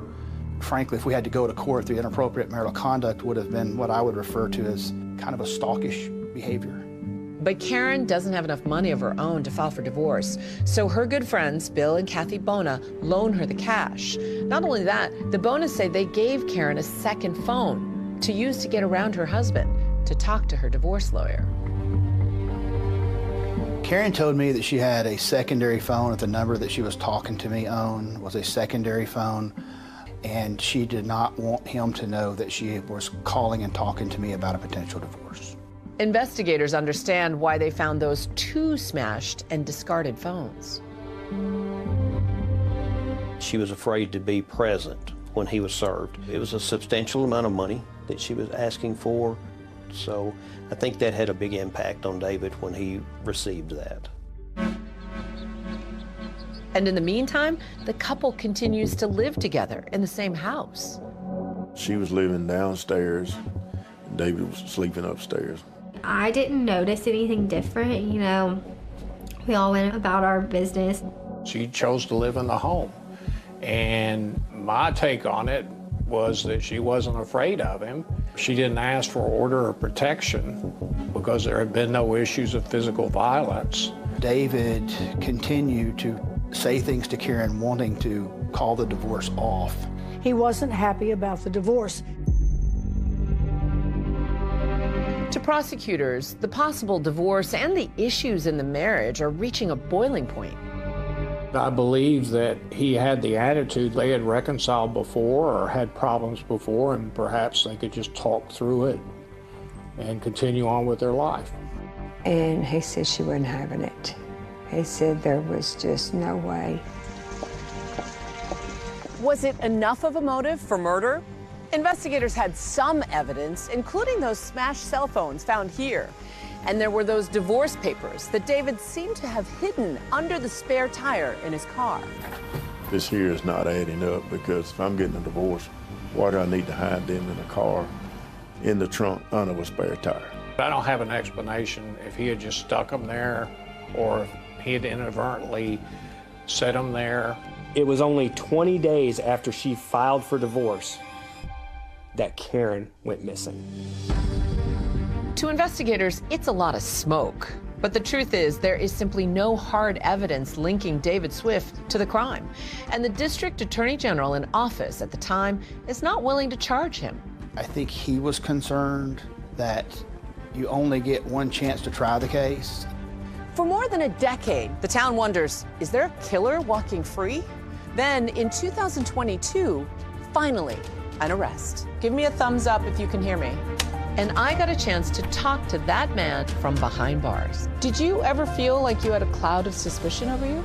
Am I talking with the killer? And another woman emerges with a harrowing account. How would what she says affect the Karen Swift case?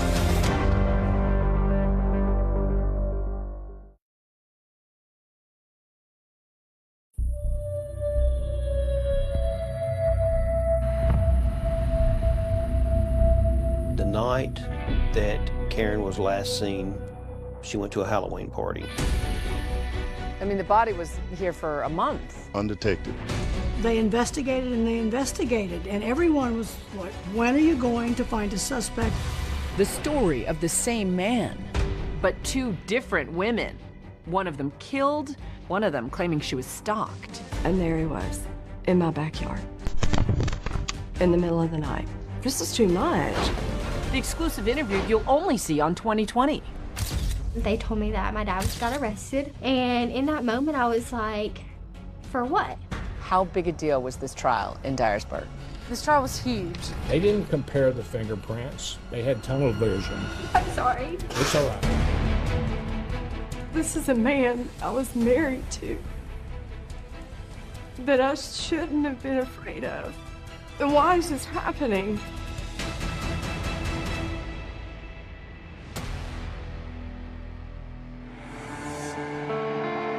Today we've intensified our search. We have combed through the areas again.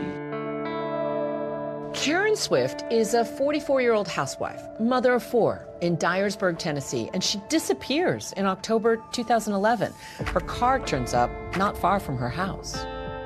Car was locked, secured. There was no signs of foul play in the vehicle. It was puzzling. I really didn't know. I didn't know what to think. So after Karen goes missing, the police talk to her husband, David. I just want her to come home. And they learn that there are serious problems in the Swift marriage. Well, have you filed for divorce? She filed on the 5th. 6 weeks after she disappears. The body was found somewhere in this area, maybe near that tree stump. Karen Swift has been found. Police identified Swift's body using dental records. For the Dyer County Sheriff's Office, this case turns into a murder investigation. But they don't have enough evidence against Karen Swift's husband, David, or anyone else for that matter, to make an arrest. For more than a decade, there seems to be a question that lingers in the air in this town. Will Karen Swift ever get justice? That came up.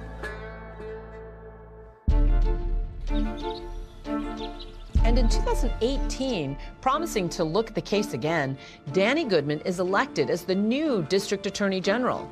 Later, the sheriff hands the entire case file over to him.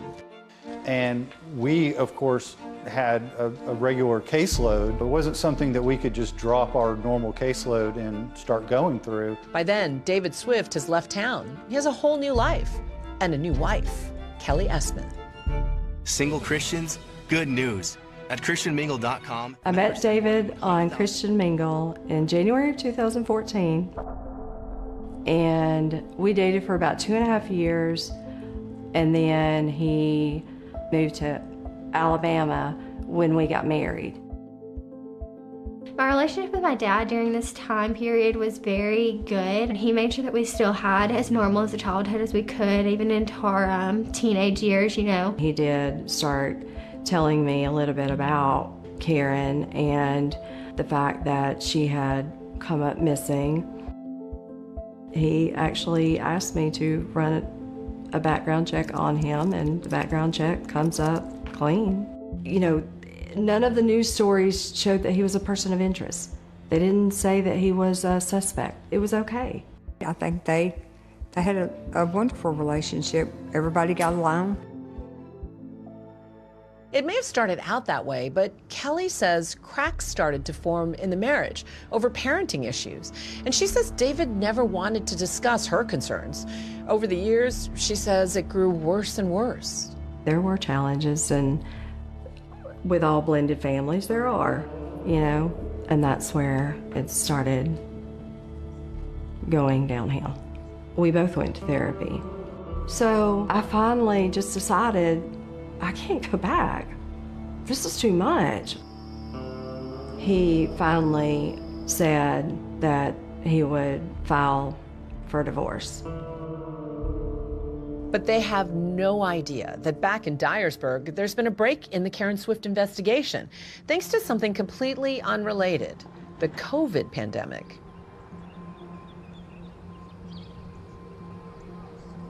It was actually good for this case, because at that time we were not allowed to have in-person court.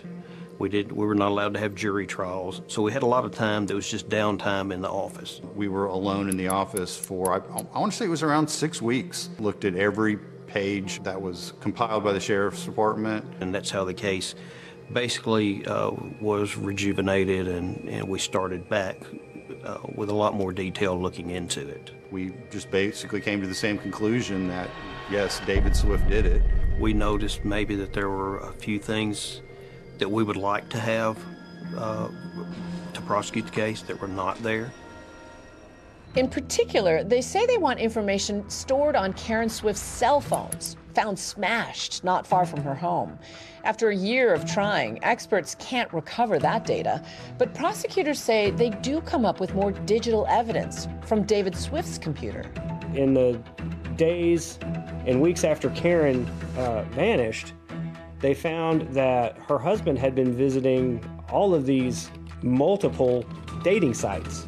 Why is David looking at dating sites when she hasn't even been found?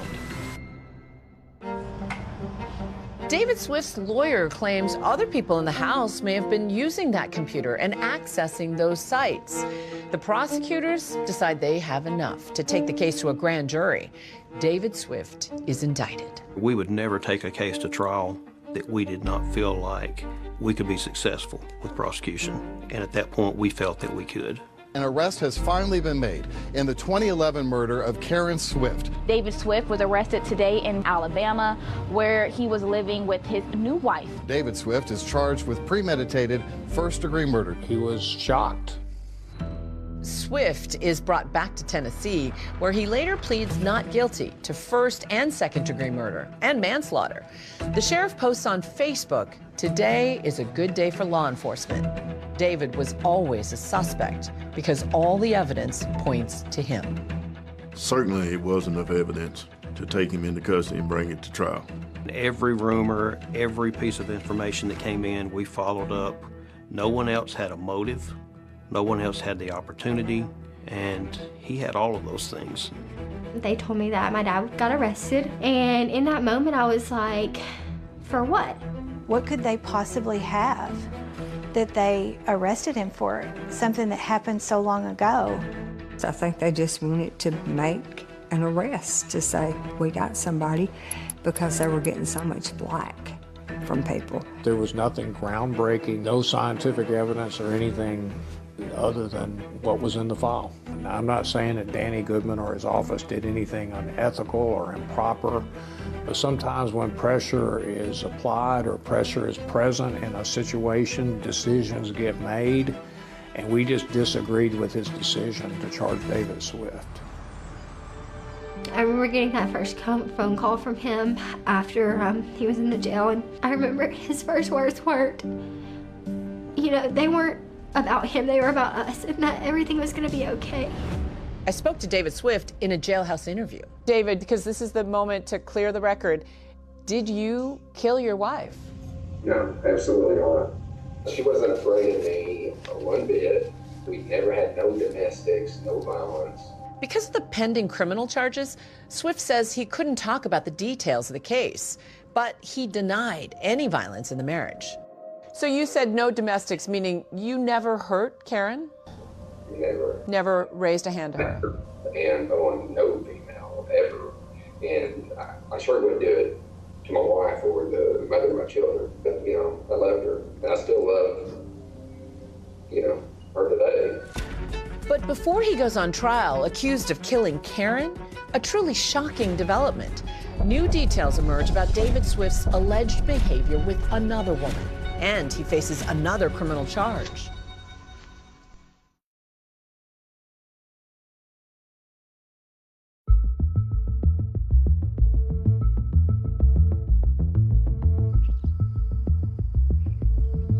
Weeks after David Swift is arrested and charged with his wife Karen's murder, he's released after posting a $200,000 bond. But in a truly wild turn of events, Swift's legal troubles follow him home to Alabama, where he faces accusations of stalking, this time from his estranged second wife, Kelly Essman. I was not afraid of David during the marriage.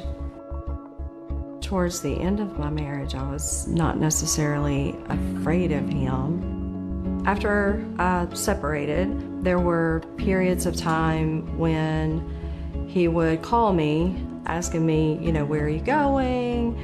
You know, I would tell him Hobby Lobby or, you know, just a Target or whatever.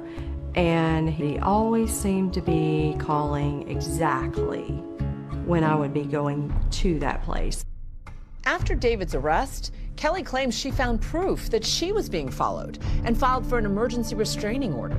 Kelly alleges that in the midst of all of this turmoil with David, that she came into some information that he actually had purchased a tracking device. And right then I knew. That's how he knew where I was going. So I knew there's a tracking device somewhere on my car. And we did find the tracking device. Kelly also claims in her motion that David started reaching out to her, sending repeated messages via text and email. I repeatedly asked him to stop, It started with us trying to work out the details of the divorce, but it turned into a lot of random harassing emails on various topics. Kelly files for that emergency restraining order, reporting that she was afraid for her safety, that she believed she may be in danger, and that David's stalking and harassment had become egregious. The judge made no findings on those claims, but the restraining order was granted. I wanted him to leave me alone. That's all I wanted, just leave me alone. Even with this new wife that he had and got a divorce, his MO was the same, following her around there in Alabama. Karen and her friends and family said that David often would follow Karen around, that he was monitoring where she was at, that David would call her. He even told us he followed her to a local store and got into the back of the car. As for Kelly, she filed a police report after she claimed David's alleged harassment continued. In coordination with Alabama authorities, investigators back in Tennessee check up on what David Swift has been doing. When he was put on a bond, the judge allowed an ankle monitor to be put on him. That brought to light data showing that he had been to her house on several occasions and following her. And the sergeant calls me, and I'm like, how's that possible? That he knew where I was going. And he said, we think he's got a tracking device on your car. And I'm like, again? Police pour over Kelly's car looking for a tracking device. They don't find one, but Kelly says she does find something chilling on her security camera system, which 2020 was able to obtain. I pulled up the feed from that night, and there he was in my backyard in the middle of the night. He had to drive 40 minutes one way to get to my house. And that one of the times he saw him at my house was in the middle of the night for an hour and a half. When I see the video, that's when I become very confused, fearful. And why is this happening? Why is he doing it? I didn't give him any reason to. This is a man that I was married to, that I shouldn't have been afraid of. David's charged with felony stalking in Alabama, and his bond in the Karen Johnson Swift murder case was revoked. Things moved pretty quickly after that. After they got the indictment, they arrested David Swift. There are pictures of him getting in the car. With his bond revoked, Swift is brought into custody and sent to Tennessee. He's been charged with stalking down there. They're going to handle those charges once we dissolve this case here. David Swift has yet to enter a plea to the stalking charge. His lawyer handling the case hasn't responded to 2020's request for comment. With Swift sitting in jail, attention turns back to his fast-approaching trial for Karen's murder.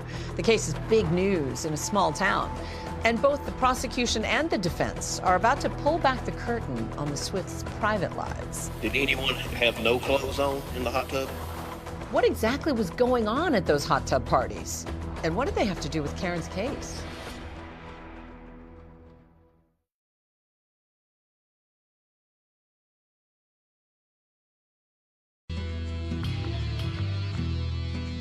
A man accused of killing his wife more than a decade ago is back in Tennessee. We'll bring you inside of the courtroom as both sides prepare for trial. News of David Swift's trial puts Dyersburg on the map in a way locals have never seen. When there was finally an arrest in Karen's case, you had TV crews, newsprint media, all these people flooding in to Dyersburg. How big a deal was this trial in Dyersburg? This trial was huge. It was high profile. It's been the #1 trial of public interest in Dyersburg. Interestingly, Karen Swift's murder trial doesn't take place here in Dyer County, Tennessee. Instead, a judge issues a change of venue, and David Swift is tried for murder 50 miles from here in Weakley County, Tennessee. As opening statements begin, the prosecution makes it clear that there is no smoking gun against David Swift. You are not going to see fingerprint analysis. You're not going to see ballistic testing. We will, however, give you several pieces of a puzzle. And when we get through giving you all of those, we think that we're going to have a complete picture. We knew that a jury would want to see some type of weapon that was used for the murder. And it was just, we were never going to have that in this case. But the prosecution lays out their theory that David Swift didn't actually need a weapon. We submit that the defendant dragged her to the garage. Once inside the garage, the defendant stomped Karen on her head with such violence that it caved her skull in. I was shocked when I heard that because I had not heard that before, and I'm like, okay, we'll see the evidence of that. The autopsy showed that there was starburst fracturing on the left side, which indicated that her head was against something solid and then was struck from the other side. And our theory is that solid object was the concrete in the garage. The defense counters that the investigators never found any evidence in the garage to back up this theory. So you actually walked around the garage and looked at it when you first went out there with Mr. Swift? Yes, sir. All right. You didn't see any blood or smell of strong bleach, did you? I did not. The prosecution then switches gears to focus on Karen's abandoned car. Remember, investigators say that her tire appeared to have been deliberately punctured. The flat tire, I think, is one of the more significant pieces of the puzzle in this case. One thing I did observe was a screw that was in groove number 3. The screw was slightly below the tread surface. And does that have any significance to you in your examination? Yes. When a object punctures the tire in the tread area, it will actually rebound as it goes through the tire because of the elastic nature and the structure of the tire. Could you imagine a situation where a screw entered the tire in service like this, where it ran over an object, perhaps a pebble or a stone, that could have forced the screw head beneath the tread surface? Well, I wouldn't say it's impossible, but I would say extremely improbable. It was their contention that the tire was intentionally deflated as a ruse to make people believe that Karen had actually suffered from a flat tire, and that's why her car was there, when in fact that was not the case. But the defense brings in their own expert, who testifies that the screw could have accidentally punctured that tire. There's other vehicles could kick up screws or nails. You know, say you're following a construction vehicle and some are on the back of the trailer and they bounce off and you just happen to be behind it. Who knows what angle it's going to strike your tire at as you're going down the roadway. My expert actually did test on a light tire on a similar wheel and, tried to recreate that and explained it to the jury. And I think the jury has to decide which they believe. The prosecution also calls Karen's friends, Bill and Kathy Bona, to the stand to testify about how they viewed Karen and David's relationship. She finally started taking action when she started getting the confidence to say, I'm just done. I can't do this anymore. And the controlling and accusations, she was ready to be done with the marriage because she needed to get out. The defense argues that Karen had full control of everything she did. She did the behavior she wanted to, and that's just a reality. And as we move on closer to the time she got a divorce, she would come and go as she wished. Prosecution asked the Bonas about Kathy's 40th birthday celebration, where they hosted an after party with a group of their friends, which included the use of their hot tub. The Bonas testified that this party led to a confrontation with David Swift. How were people dressed? Some people had swimsuits, a couple people did not. When you say they did not, did they have anything on? No. They were nude? Yes. Do you know if Miss Swift was in the hot tub? It was, yes. I mean, I don't remember specifically seeing her, but she enjoyed getting in the hot tub when she came over, you know, in the wintertime when it was cold, so I'm sure she was. Was Mr. Swift present that night? He wasn't at first, and he wasn't invited, and he wasn't welcome. Mr. Swift burst into the door, you know, there and startled me and asked where Karen was. What was his demeanor at that time? He was agitated, I would say, but I would also say it really caught me off guard. I thought, I don't like this, and I went to get out of the chair to go, you know, ask him to leave, basically, and he came down the stairs and left. How did he appear when he came down, as far as his attitude and demeanor? I mean, he came down the stairs and left abruptly and left through the door, you know, quickly enough where I couldn't even really get a word in edgewise. The prosecution plays David's full police interview in court, where he confirmed that he would sometimes follow Karen to the Bona's house. Karen started sneaking out of the house, and she would go to be with Kathy and Bill. Now, when you say go to be with them, what do you mean, go to party with them, go party and naked in the hot tub in the backyard? There was a lot of information about the hot tub parties and all of that, so it kind of verified the rumors that were going around that something somewhat wild was going on. And there is key testimony still ahead as one emotional witness makes waves. Well, we can call you next witness. Ashley Swift. And David's own daughter prepares to testify at her father's trial. What will she say when she takes the stand?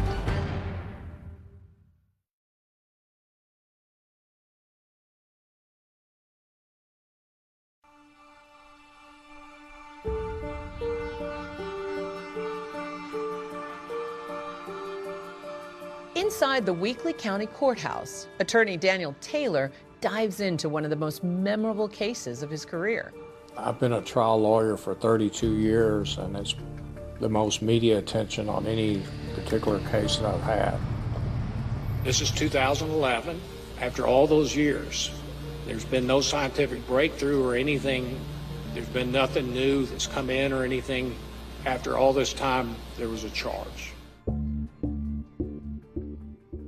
The defense contends that the reason David would follow Karen was because he was worried about what was going on at those hot tub parties. There were issues about conduct and things that were going on, adult parties, things about hot tub parties, and just some things that maybe some others considered not appropriate. They call her friend, Robin Alford, who testifies that she saw Karen passed out at Kathy Bona's birthday party. Did you see Karen Swift leave the hot tub and go into the house? I did. I witnessed her get up. She looked to me as if she was hot and woozy kind of feeling when I walked in, and I witnessed her laying on the floor. Did you, were you aware whether or not when you first met the Swifts that they drank alcohol or not? Karen never drank before she came to Dyersburg, never. And I don't think that she could handle her alcohol at all. The defense points out that in his police interview, David did express concern for Karen's welfare. I'd have to go get her and drive her home. They call me. And so I was always concerned and worried about her. There was several times I found her in compromising situations. And I did get upset. I said, Karen, please, why are you doing this? The defense was simple. David Swift did not kill Karen Swift. They said it could have been a random act by somebody who was just passing by, either in a car or on foot. They didn't compare the fingerprints. They just tested David Swift. They had tunnel vision.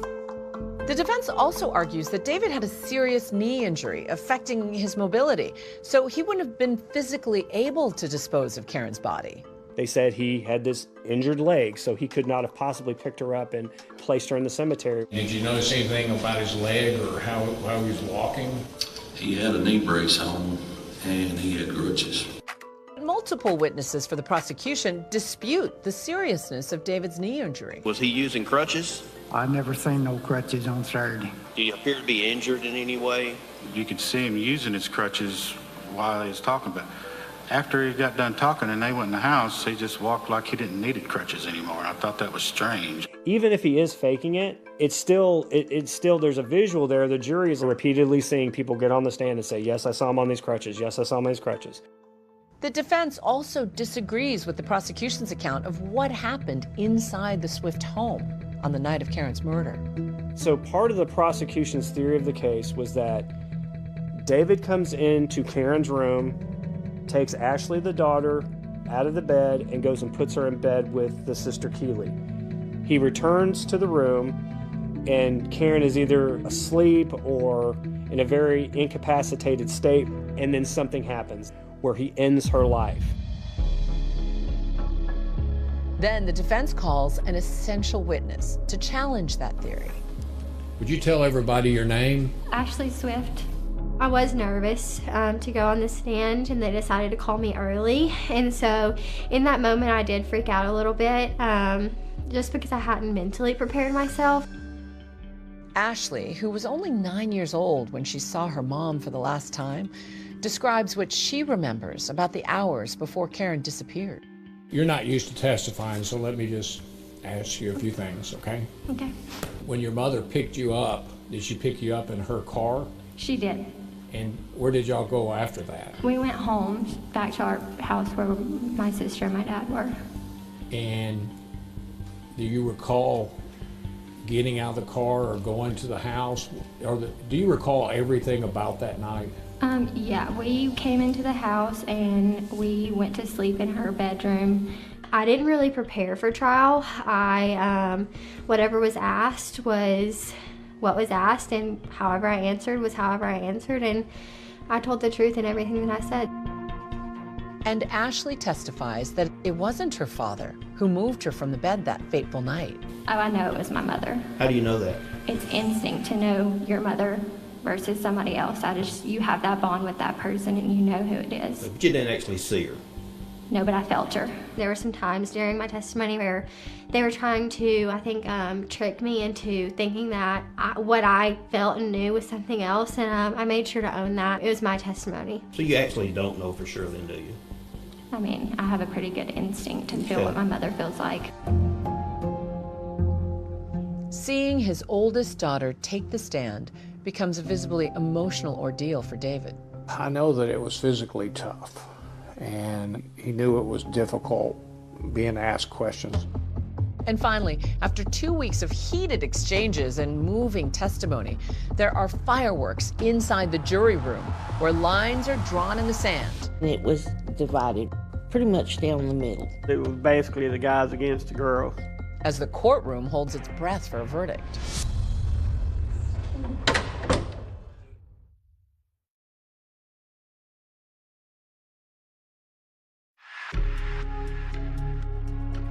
After 6 days of emotionally charged testimony in David Swift's murder trial, it was time for the lawyers on both sides to make their final plea to the jury. Karen and David Swift's marriage ended sometime around 3:30 a.m. on October 30th, 2011. Sadly, it didn't end the way Karen had envisioned it might when she filed for divorce earlier that month from David. My job in closing argument was to convince the jury that there was only one person that could have done this, and that's what I attempted to thread all the evidence together and present them with a coherent theory of what happened that evening. There was only one person in the planet that could have killed Karen Swift, and it was David. How do you think the prosecution did in presenting its case to the jurors? I think that General Goodman had a very, very difficult case. It was an inherited case. It was very old evidence. I think that he did the absolute best that he could to try to bring justice to Karen Swift. The prosecutor said that he would put the puzzle together, but the puzzle was incomplete. And so that's exactly what I argued. And that his version of the offense and what he claimed happened was incorrect or inconsistent with what was proven. There is no proof to support the state's theory in this case. You have heard all of my questions. You have heard all of the witnesses. The state said that this was a puzzle that they would put together for a complete picture. There is no complete picture. In order to return a verdict, it is necessary that each juror agree thereto. Your verdict must be unanimous. As it was going to the jury, we all kind of sat around and a bunch of family friends showed up, and we were sitting there trying to figure out, oh, what if the jury's saying this? What if they're saying that? But we really didn't know what was going on in that jury room. We started deliberating. Why don't you think he's guilty? Why do you think he's guilty? We took an initial vote just to see where everybody was, and it was divided pretty much down the middle. It was basically the guys against the girls. According to juror David Liggins, some of those male jurors felt there just wasn't enough evidence to convict David Swift. If you stomp somebody's head on concrete good enough to fracture her skull like it was fractured and busted, and then he can beat every law enforcement and science in the state, I don't believe that's possible this day and age. No physical evidence.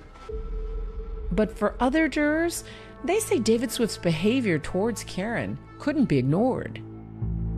In my heart, I really thought he did something when he knew where she was at and what she was doing, because he was following her. That made me think that, yes, he did something. As the jury was deliberating, things were very tense, and you could sense the tension minute by minute. I actually was not surprised that the jury was deliberating as long as they did. Anytime you have a circumstantial case, you're going to have a lot of discussions, you're going to have a lot of opinions. When the jury went out, it was tense on both sides. Both sides were just waiting. You have no choice other than to talk to your client and talk to his family. And so he obviously was nervous, and it could mean either him going home or either him staying, in custody. After hours of fruitless deliberations, the jury tells the judge they were unable to reach a decision. He instructs them to keep trying. After 10, 11 hours, you're getting tired. Mentally exhausted. Everybody was so tired. They couldn't reach a decision, so they stayed and they went home, and then they came back. It got a little heated, but anytime you got difference of opinions, it's eventually going to get a little heated. Finally, after 2 days of deliberation, the jury announces it has reached a decision. When we walked back in there, everybody was looking, of course. They're going to see if they can tell whether you voted not guilty or guilty. Anybody would have voted like we did. But I do remember looking out in the gallery. I saw one lady, she was shaking, and the longer it took, it was obvious to me that she was becoming more nervous, and this was pretty much the scene inside the courthouse. I just prayed we had done the right thing. Madam Foreperson, has the jury reached a verdict in this case?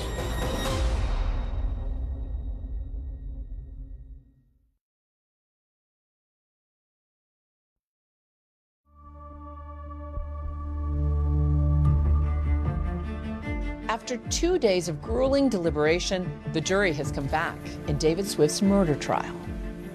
Has the jury reached a verdict in this case? No, Your Honor.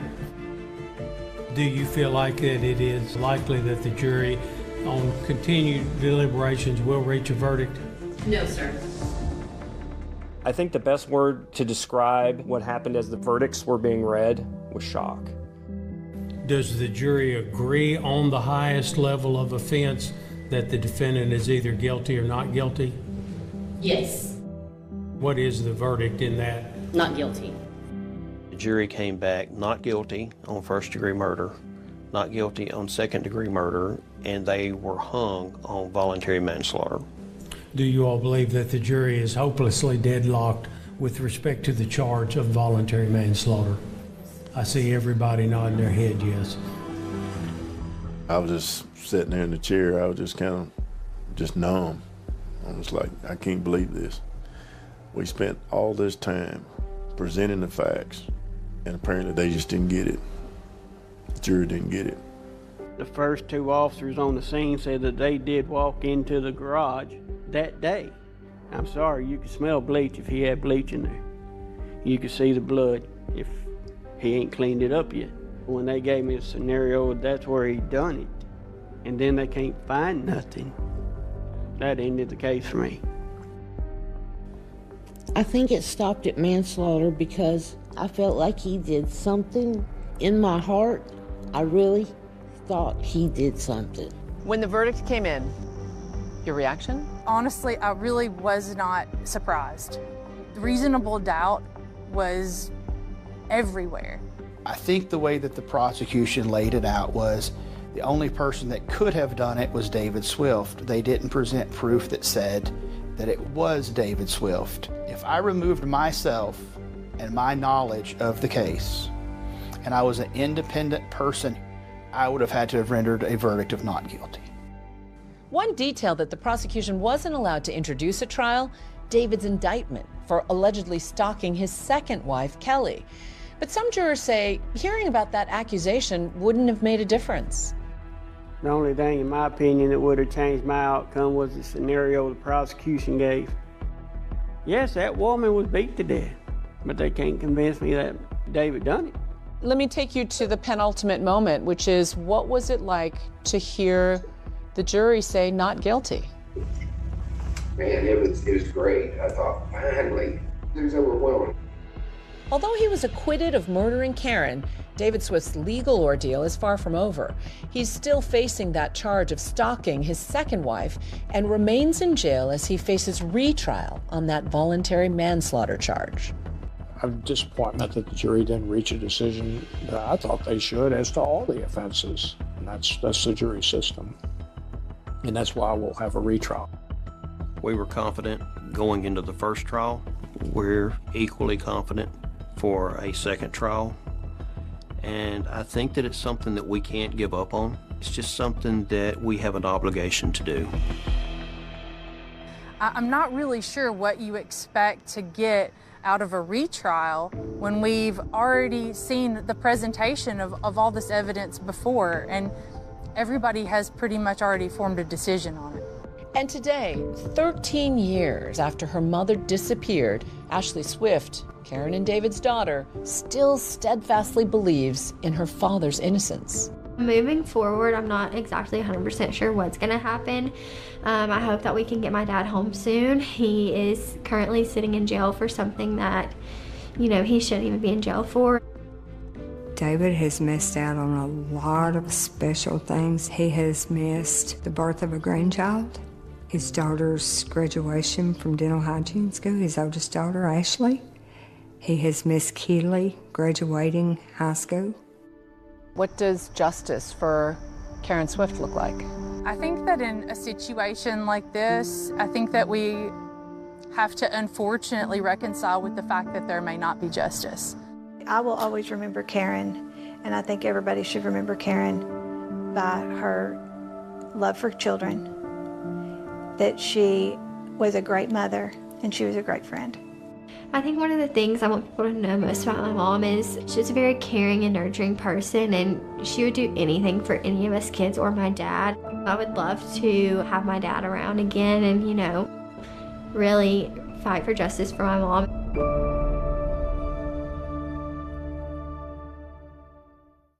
That's our program for tonight. I'm David Muir. And I'm Deborah Roberts. From all of us here at 2020 and ABC News, good night.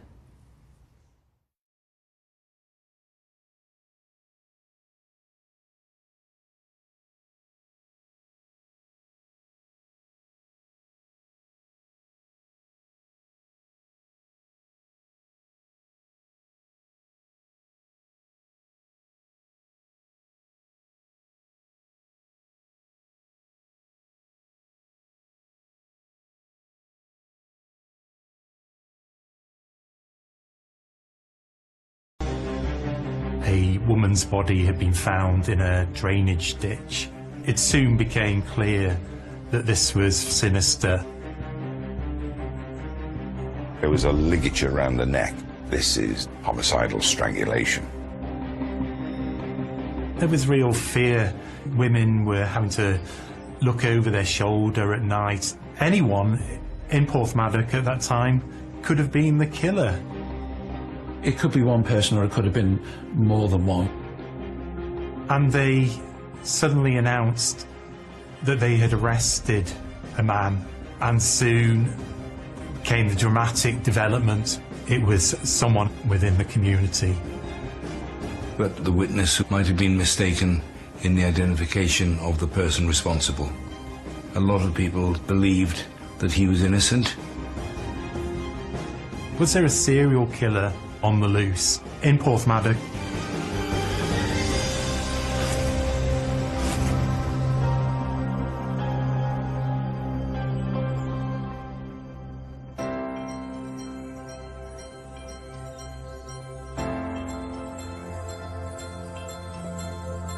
Nestled on the picturesque Glaslyn estuary in North Wales is the charming harbour town of Porthmadog. Porthmadog is a coastal town. It had been in the 19th and 20th centuries a working port where slate from the North Wales slate mines were ferried to Porthmadog and from Porthmadog all over the world. It was famous for that. Porthmadog has a population of about 5,000 people. It's a little Welsh town. It's the Welsh-speaking heartland of North Wales. It's a lovely part of the world. It thrives on primarily tourism. It has a very close community where most people know everybody else. The majority of people that live in Porthmadog live there all their lives and don't move away. Some people would still keep their front door unlocked. People were trusted, and it was the last place that you would expect such a dreadful event to happen.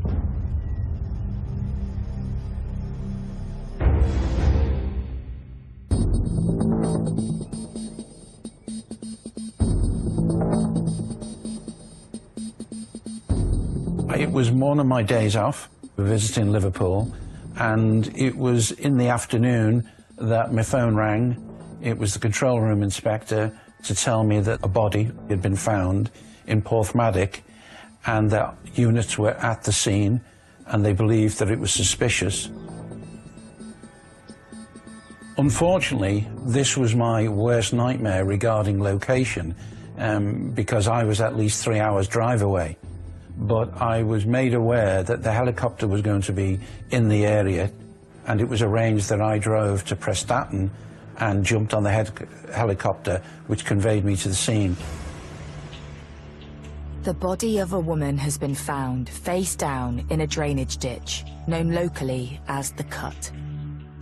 The person had been walking along, seen the body in the water and raised the alarm. I was not informed of who she was, because it was unclear at that time. All we know is that it was a young lady. This cut is essentially a water-filled deep drainage ditch which has a certain degree of tidal current in it, washing in and out. The location of the woman's body means that it is a race against time for the forensic team. Your first concern with a body in these kind of circumstances is how much of the forensics is going to be lost. If you've got a scene where there's running water, then you need to work expeditiously. There's a real kind of urgency to remove her body and take her body away from that water body so that we can recover evidence before it's been washed away. The body was a crime scene, so you need the body out of there as fast as possible. The crime scene manager, she informed me that a doctor had already been out and had pronounced the victim dead.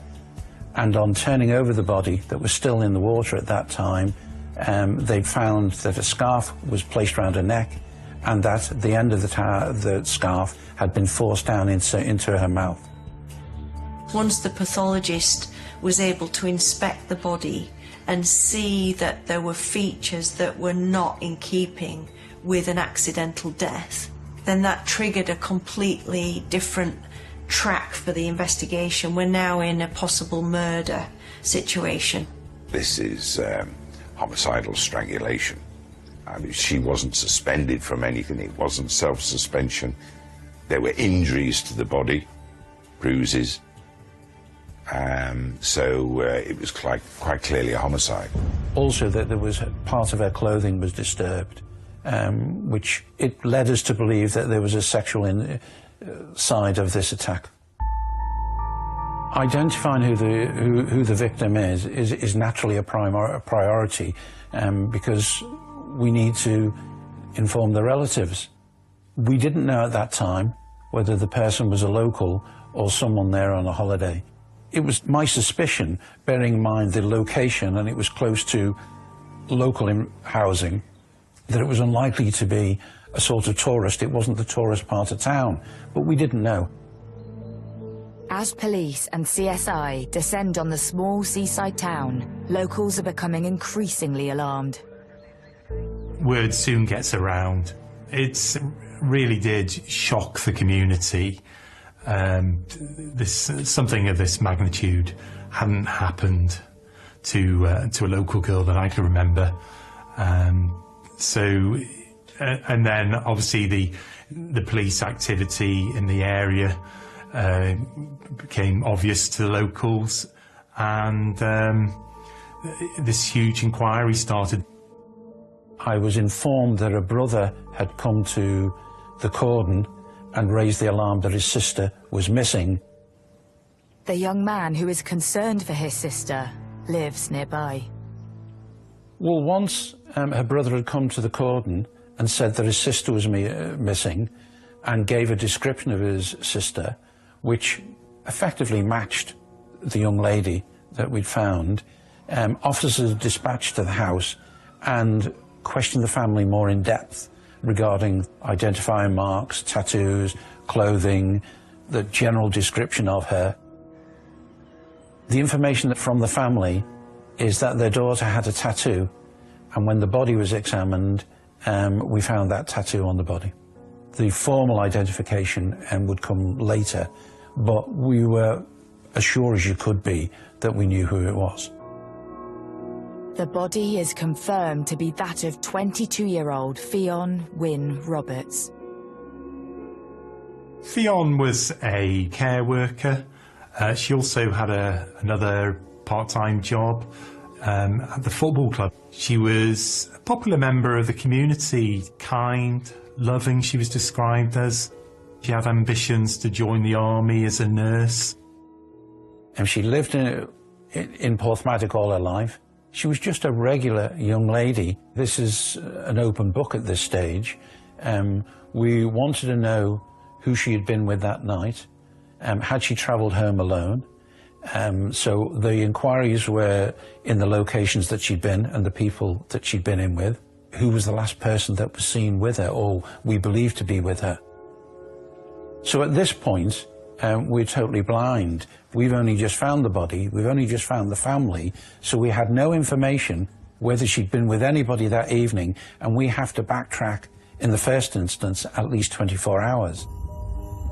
Just a few hours before her body was discovered, Fionn had been enjoying a night at the pub with her parents. On the evening before, she'd been out celebrating with the family, and on a Saturday evening, had been doing what most young people do, socialising with friends in the town. Fionn's father is the first to go home, leaving Fionn and her mum drinking at a pub in nearby Tremadog. At around 2 a.m, Fionn's mum returns home, and then 2 hours later, Fionn decides to make the short walk home alone. At that time, in Porthmadog, I would hasten to say that the vast majority of people, if not all the people, felt extremely safe at walking around at night. And it was not unusual for young ladies to walk home and feel safe. And Fionn obviously felt safe enough to walk home on her own. Others had offered to go home with her, and she had decided no, she was safe enough, and she left for the journey home herself. So I think she was going home not having any worries at all, because at that stage I don't think people did in that small rural town. This was the last time Fionn Wynne Roberts would be seen alive.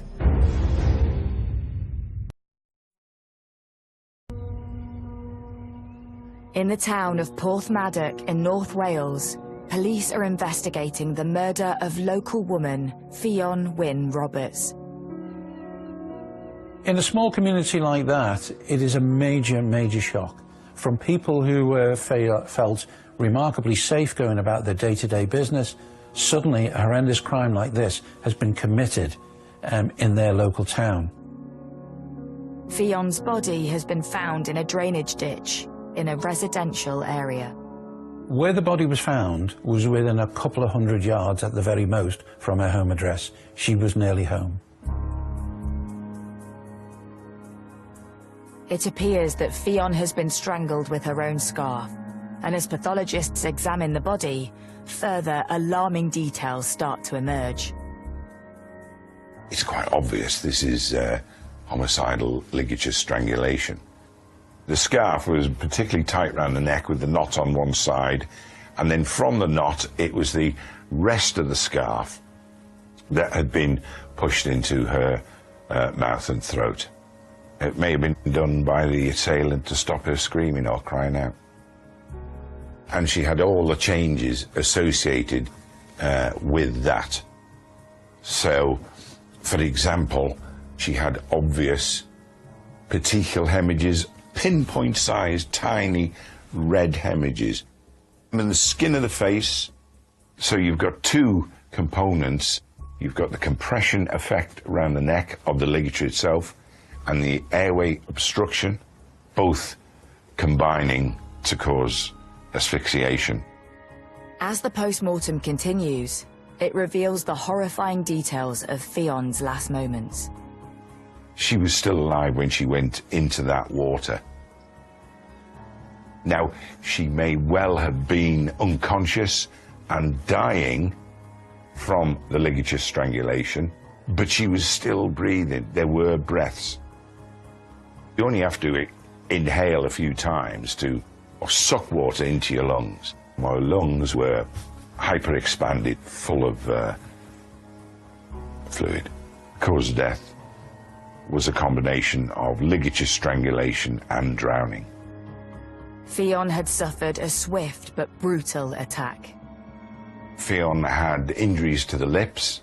There were bruises and laceration. Some of those may have been caused by direct punches to the lips. She also had bruises to her face, bruising to an eye, so she had definitely been struck by her assailant. So unexpected was the attack that it seems Fionn did not have the chance to fight back. So as a forensic pathologist, we'd always be looking for any injuries which suggest that the victim has fought off her attacker. Usually they'd be to the arms if someone is being attacked with a weapon, for example. In Fionn's case, there were no defensive injuries. The lack of defensive injuries suggests that maybe she was incapacitated very quickly, taken by surprise. So, did Fionn suffer? I think it was probably extremely quick, so she probably didn't know much about it. As the days pass, pressure is mounting on Detective Superintendent Challoner and his team. You've got to look at it with clear eyes, because the objective is to find the truth and to find the offender.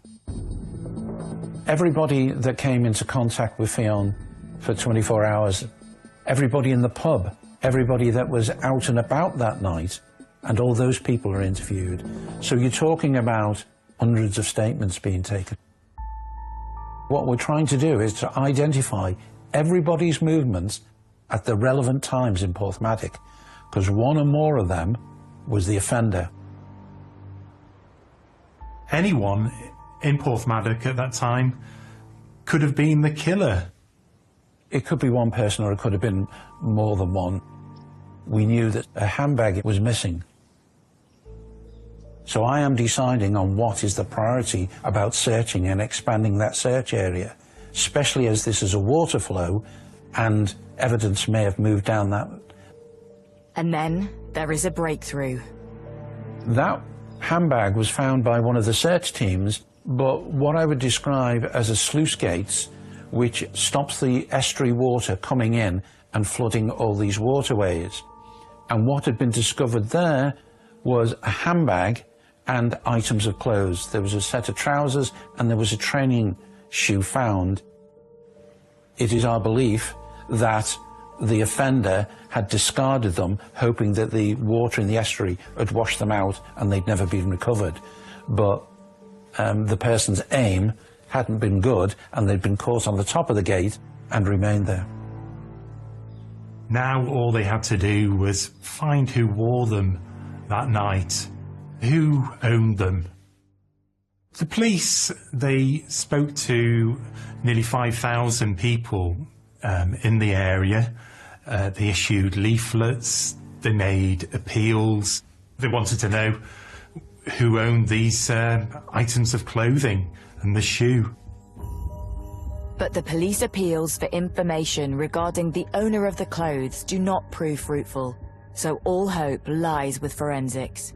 So the process of examining the tracksuit bottoms is that we lay them flat onto an examination bench, and then we start to methodically recover any evidence that might be present. So that might include any body fluids, any DNA, and we're also looking on the surface for things like hairs and fibres. And in this particular case, that process recovered dog hairs from the clothing. So it's likely the owner of these tracksuit bottoms owns a dog. If we can recover DNA from it, and we then identify a dog that we think that hair might have originated from, we can take a small mouth swab from that dog, recover its reference DNA profile, and compare it to the hair that we recovered from the tracksuit bottoms. And then the investigation turns in a direction that stuns the community in Porthmadog.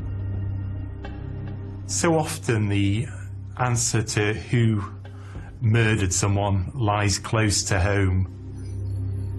Phone inquiries reveal Fion's brother had rung her 19 times in a short period of time on the night of her murder. Something which raised concerns due to their relationship.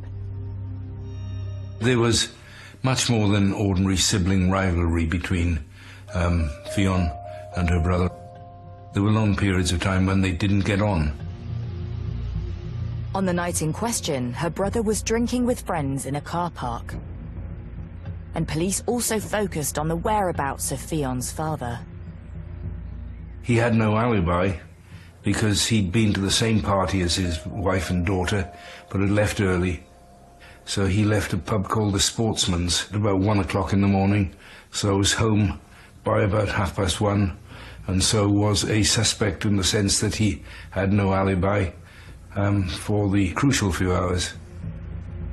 Less than a month after Fion's body had been found, her father and brother are arrested on suspicion of her murder. And I made an appropriate decision to have them arrested so that they could be interviewed formally under caution.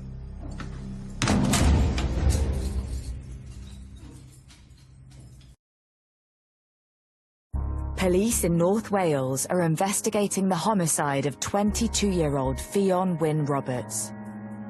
Items that detectives believe belong to the killer have been found, and Fion's brother and father remain in custody, arrested on suspicion of her murder. It must have set tongues wagging in a small community. It must have been very difficult to live in Porthmadog at that time, knowing that questions were being asked. Were you responsible for what happened to Fion? But just days before Fion's funeral, having been interviewed at length by police, both are suddenly released. The clothing, the trousers and the training shoe and Fion's bag, the forensic analysis and the DNA recovered from that did not match her brother or her father. The police got back their DNA results. It wasn't Fion's brother. It wasn't Fion's father. It was someone else. it felt as though it was back to square one. There was pressure on the police to solve this crime. The councillor was even calling for a new investigation team at one stage. So there was real pressure to solve a seemingly random killing in a small town.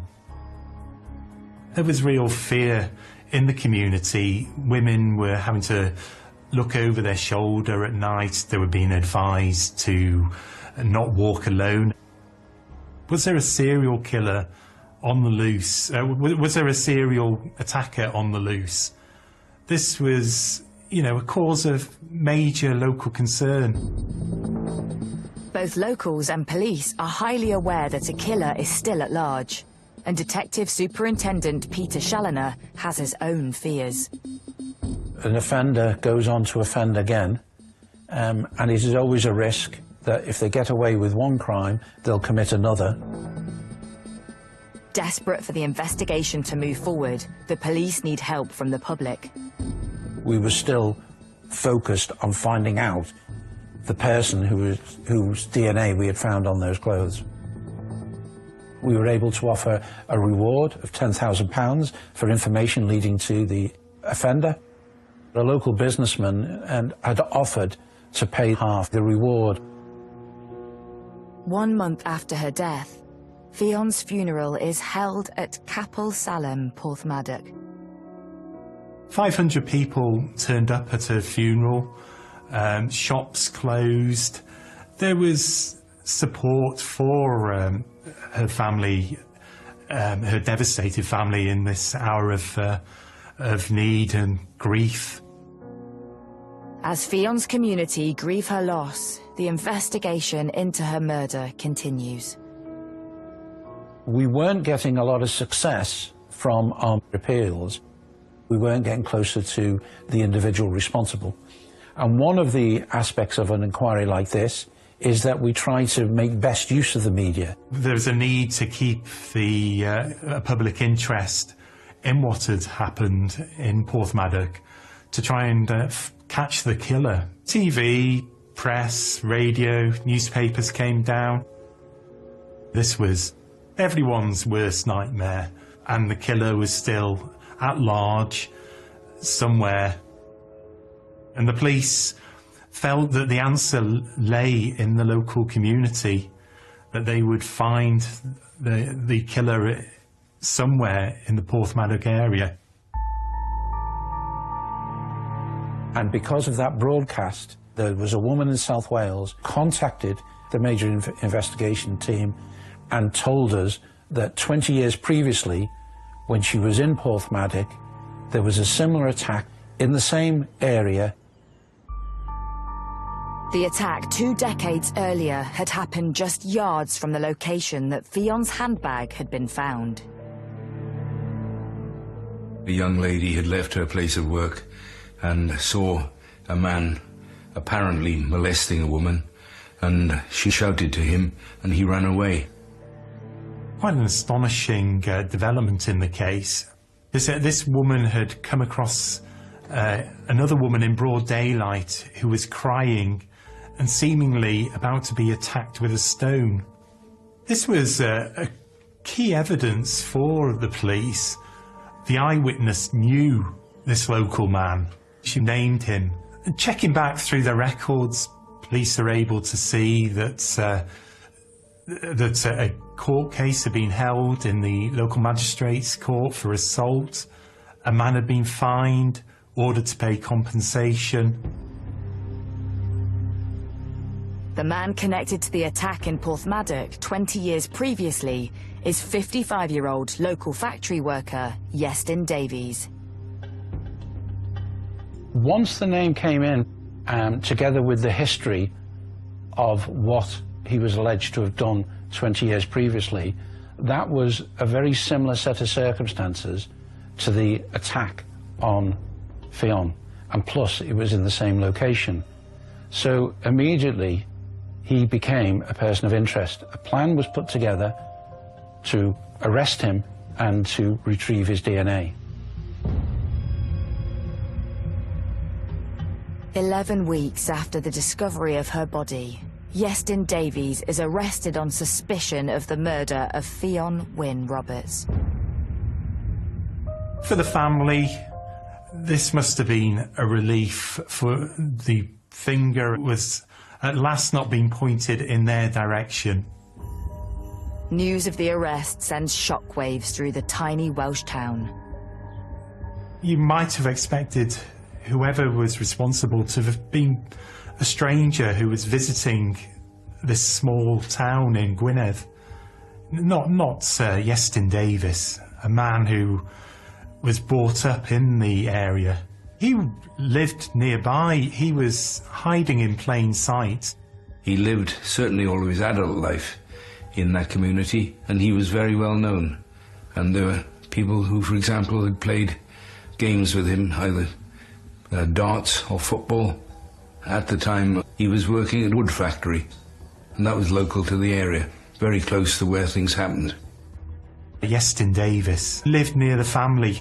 He knew Fionn, and it came as a real shock to the community that someone within Porthmadog could be accused of such a grave act, such an awful, dreadful killing. He was arrested, his DNA was taken, a police rider was on hand to escort that forensic example of his DNA to the lab. They did an examination and reported back that we had a match. The match of that DNA was from the sample inside Fionn's bag. So once that DNA was recovered from the handbag, it generated a match to Iestyn Davies's DNA profile. And the way that we convey that match was that it's a 1 in a billion. So what that means is it's 1 billion times more likely that the DNA originated from Iestyn Davies than it did an unrelated individual. And so the opinion was given that the DNA was transferred as a result of him having handled that handbag. The case was starting to come together. When I had identified Davies, we found out that he had a dog. So when he was arrested, there was a hair sample taken from his dog, which again went to the lab. We had recovered dog hairs from Fiona on her clothes, and we were able to do a DNA match, and that brought us back about a 2% accuracy that the dog hairs were attributed to his dog, and again we had a match. Iestyn Davies is charged with the murder of Fionn Wynne Roberts. But Detective Superintendent Challoner knows that there is one major flaw in his evidence. The defence will make great play that the police haven't brought forward an eyewitness. Well, there isn't one. That's a fact of life. You can't manufacture an eyewitness. If no one was there, you don't have one. But of course, the defence will highlight the point that no one was there, no one's seen it. The police inquiries relied more on technology and science than they did on looking for witnesses. There was a suspicion in Porthmadog that the killer was not Iestyn Davies. He was known to the community and not generally known to have a violent disposition, and so a lot of people believed that he was innocent. And for people in Porthmadog, there was still a sense of fear. Had the police got the right man?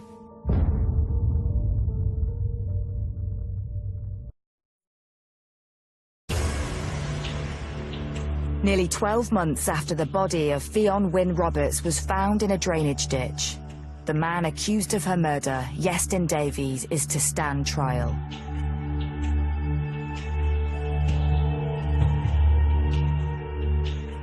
The vast courtrooms. There was a tense atmosphere. This was a real human tragedy, a young woman with a whole life ahead of her that was cut so short.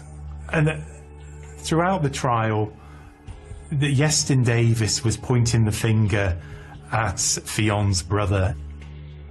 Yestin Davis wasn't an immediate suspect, and he wasn't arrested for some time. We raised the suspicion that her brother was a suspect, had been a suspect, and our view, as we put it, was that he was still a suspect. Despite their early arrests, the prosecution maintained that Fion's brother and father played no part in Fion's murder. They were released after those interviews, and in the fullness of the inquiry, we eliminated them as responsible in any way. They were purely victims, and they had no responsibility for their sister and daughter's death. The prosecution puts to Yestin Davies evidence that links him to the tracksuit bottoms and trainer, items they believe belonged to the killer.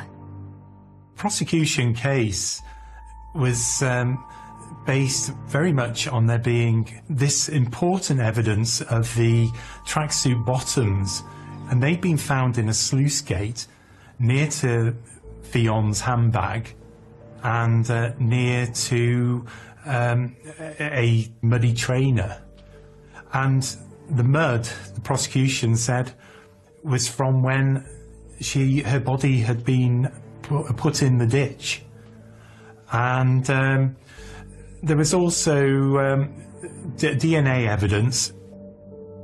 The discovery of Yestin's DNA on the discarded clothing is compelling, but the defense are able to offer an explanation. The tracksuit bottoms were accepted by Yestin Davis to have been his. He gave an account of having washed them at work and hung them up on a fence, and they had disappeared. Now, there's a logic in that, because where they were found was quite close to where he said he'd hung them up to dry, and so that was credible. However, it is revealed that Yestin Davies' DNA was also found on Fion's clothes.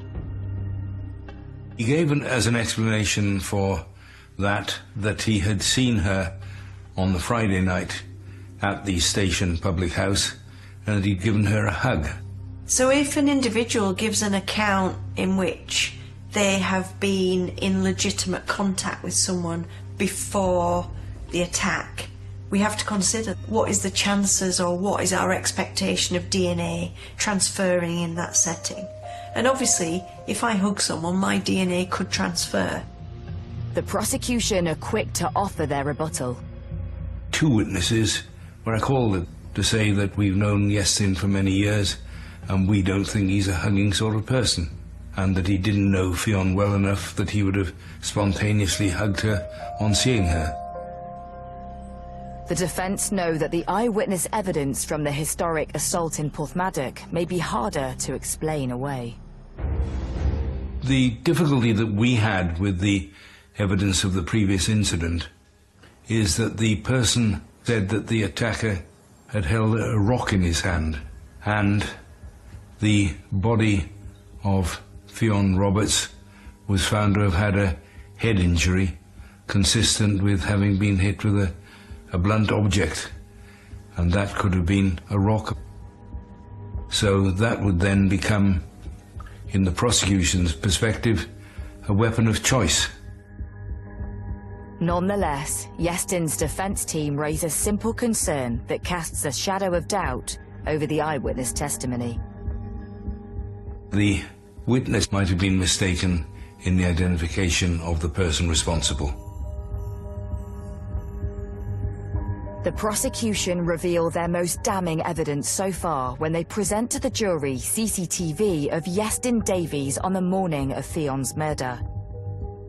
He appears to be wearing the tracksuit bottoms the police believe were worn by the killer.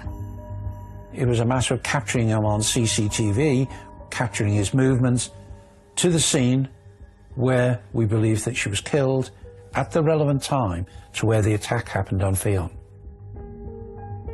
And at that time, he had with him his dog. We then capture him going back to the premises he was staying at. He changes clothes, and then he's captured going in the direction of the sluice gates. He then, after a short period of time, goes back to the premises where he's staying.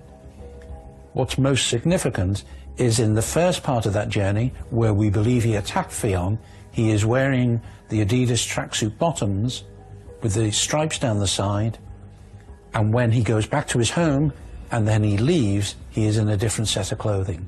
So we believe he committed the crime, he went home, he changed and took all his clothing and his shoes, went down to the sluice gate and tried to discard them.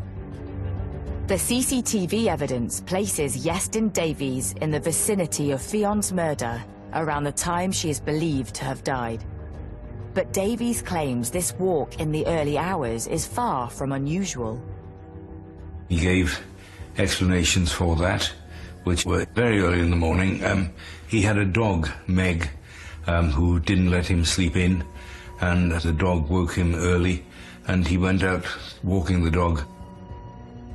The police asked him about the change of clothes, and he readily acknowledged that he had changed, but said that was often his habit.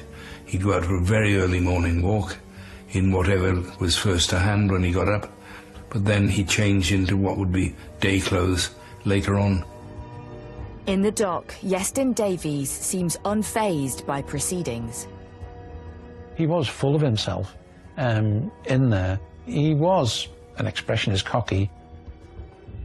He was cool, he was calm. This was a man who wasn't buckling under the pressure of intense questioning. Iestyn Davies was almost laughing at the law. There was a telling moment when he said, "I'm enjoying this." This was during his cross-examination, which was quite shocking to those in the courtroom at the time. And don't forget, we were talking about the most horrendous murder of a young woman. They painted a chilling or sinister outline of the true character of the man. A man who seemed unfazed by what he was being accused of. He was so devious.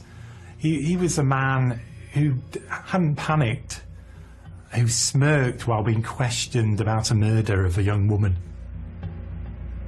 But the prosecution have evidence that they believe will wipe the smile from Iestyn Davies' face. There was DNA found in the knot of Fionn's scarf, which was used to strangle her and gag her. And because the DNA was inside the knot, it suggests that it belongs to the person who tied the ligature. You have to remember that this person was found in a water body, so that there's a risk that it's going to remove some evidence. But the fact that we've got this knotted part of the scarf means that it would have been protected. It's a forensic goldmine. So DNA is this kind of silent witness. And the DNA is a match to Iestyn Davies. All this evidence was pointing towards Iestyn Davies. The story of her brother being the real killer, it all seemed to be becoming something of a red herring.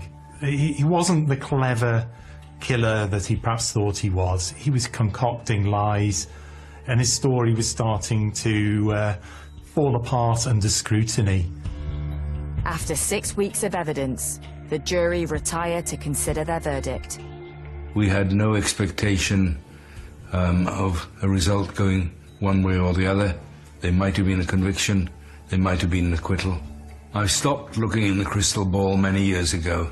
We have no idea which way a jury is going to go, and every time is a mystery. Tensions in court are running high when, after several days of deliberation, the jury are unable to agree on a verdict.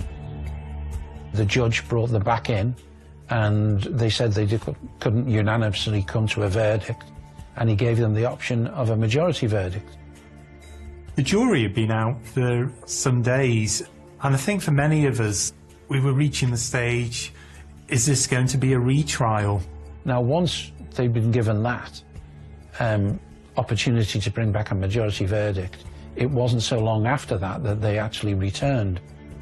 By a majority verdict of 10-2, Iestyn Davies is found guilty of the murder of Fionn Wynne Roberts.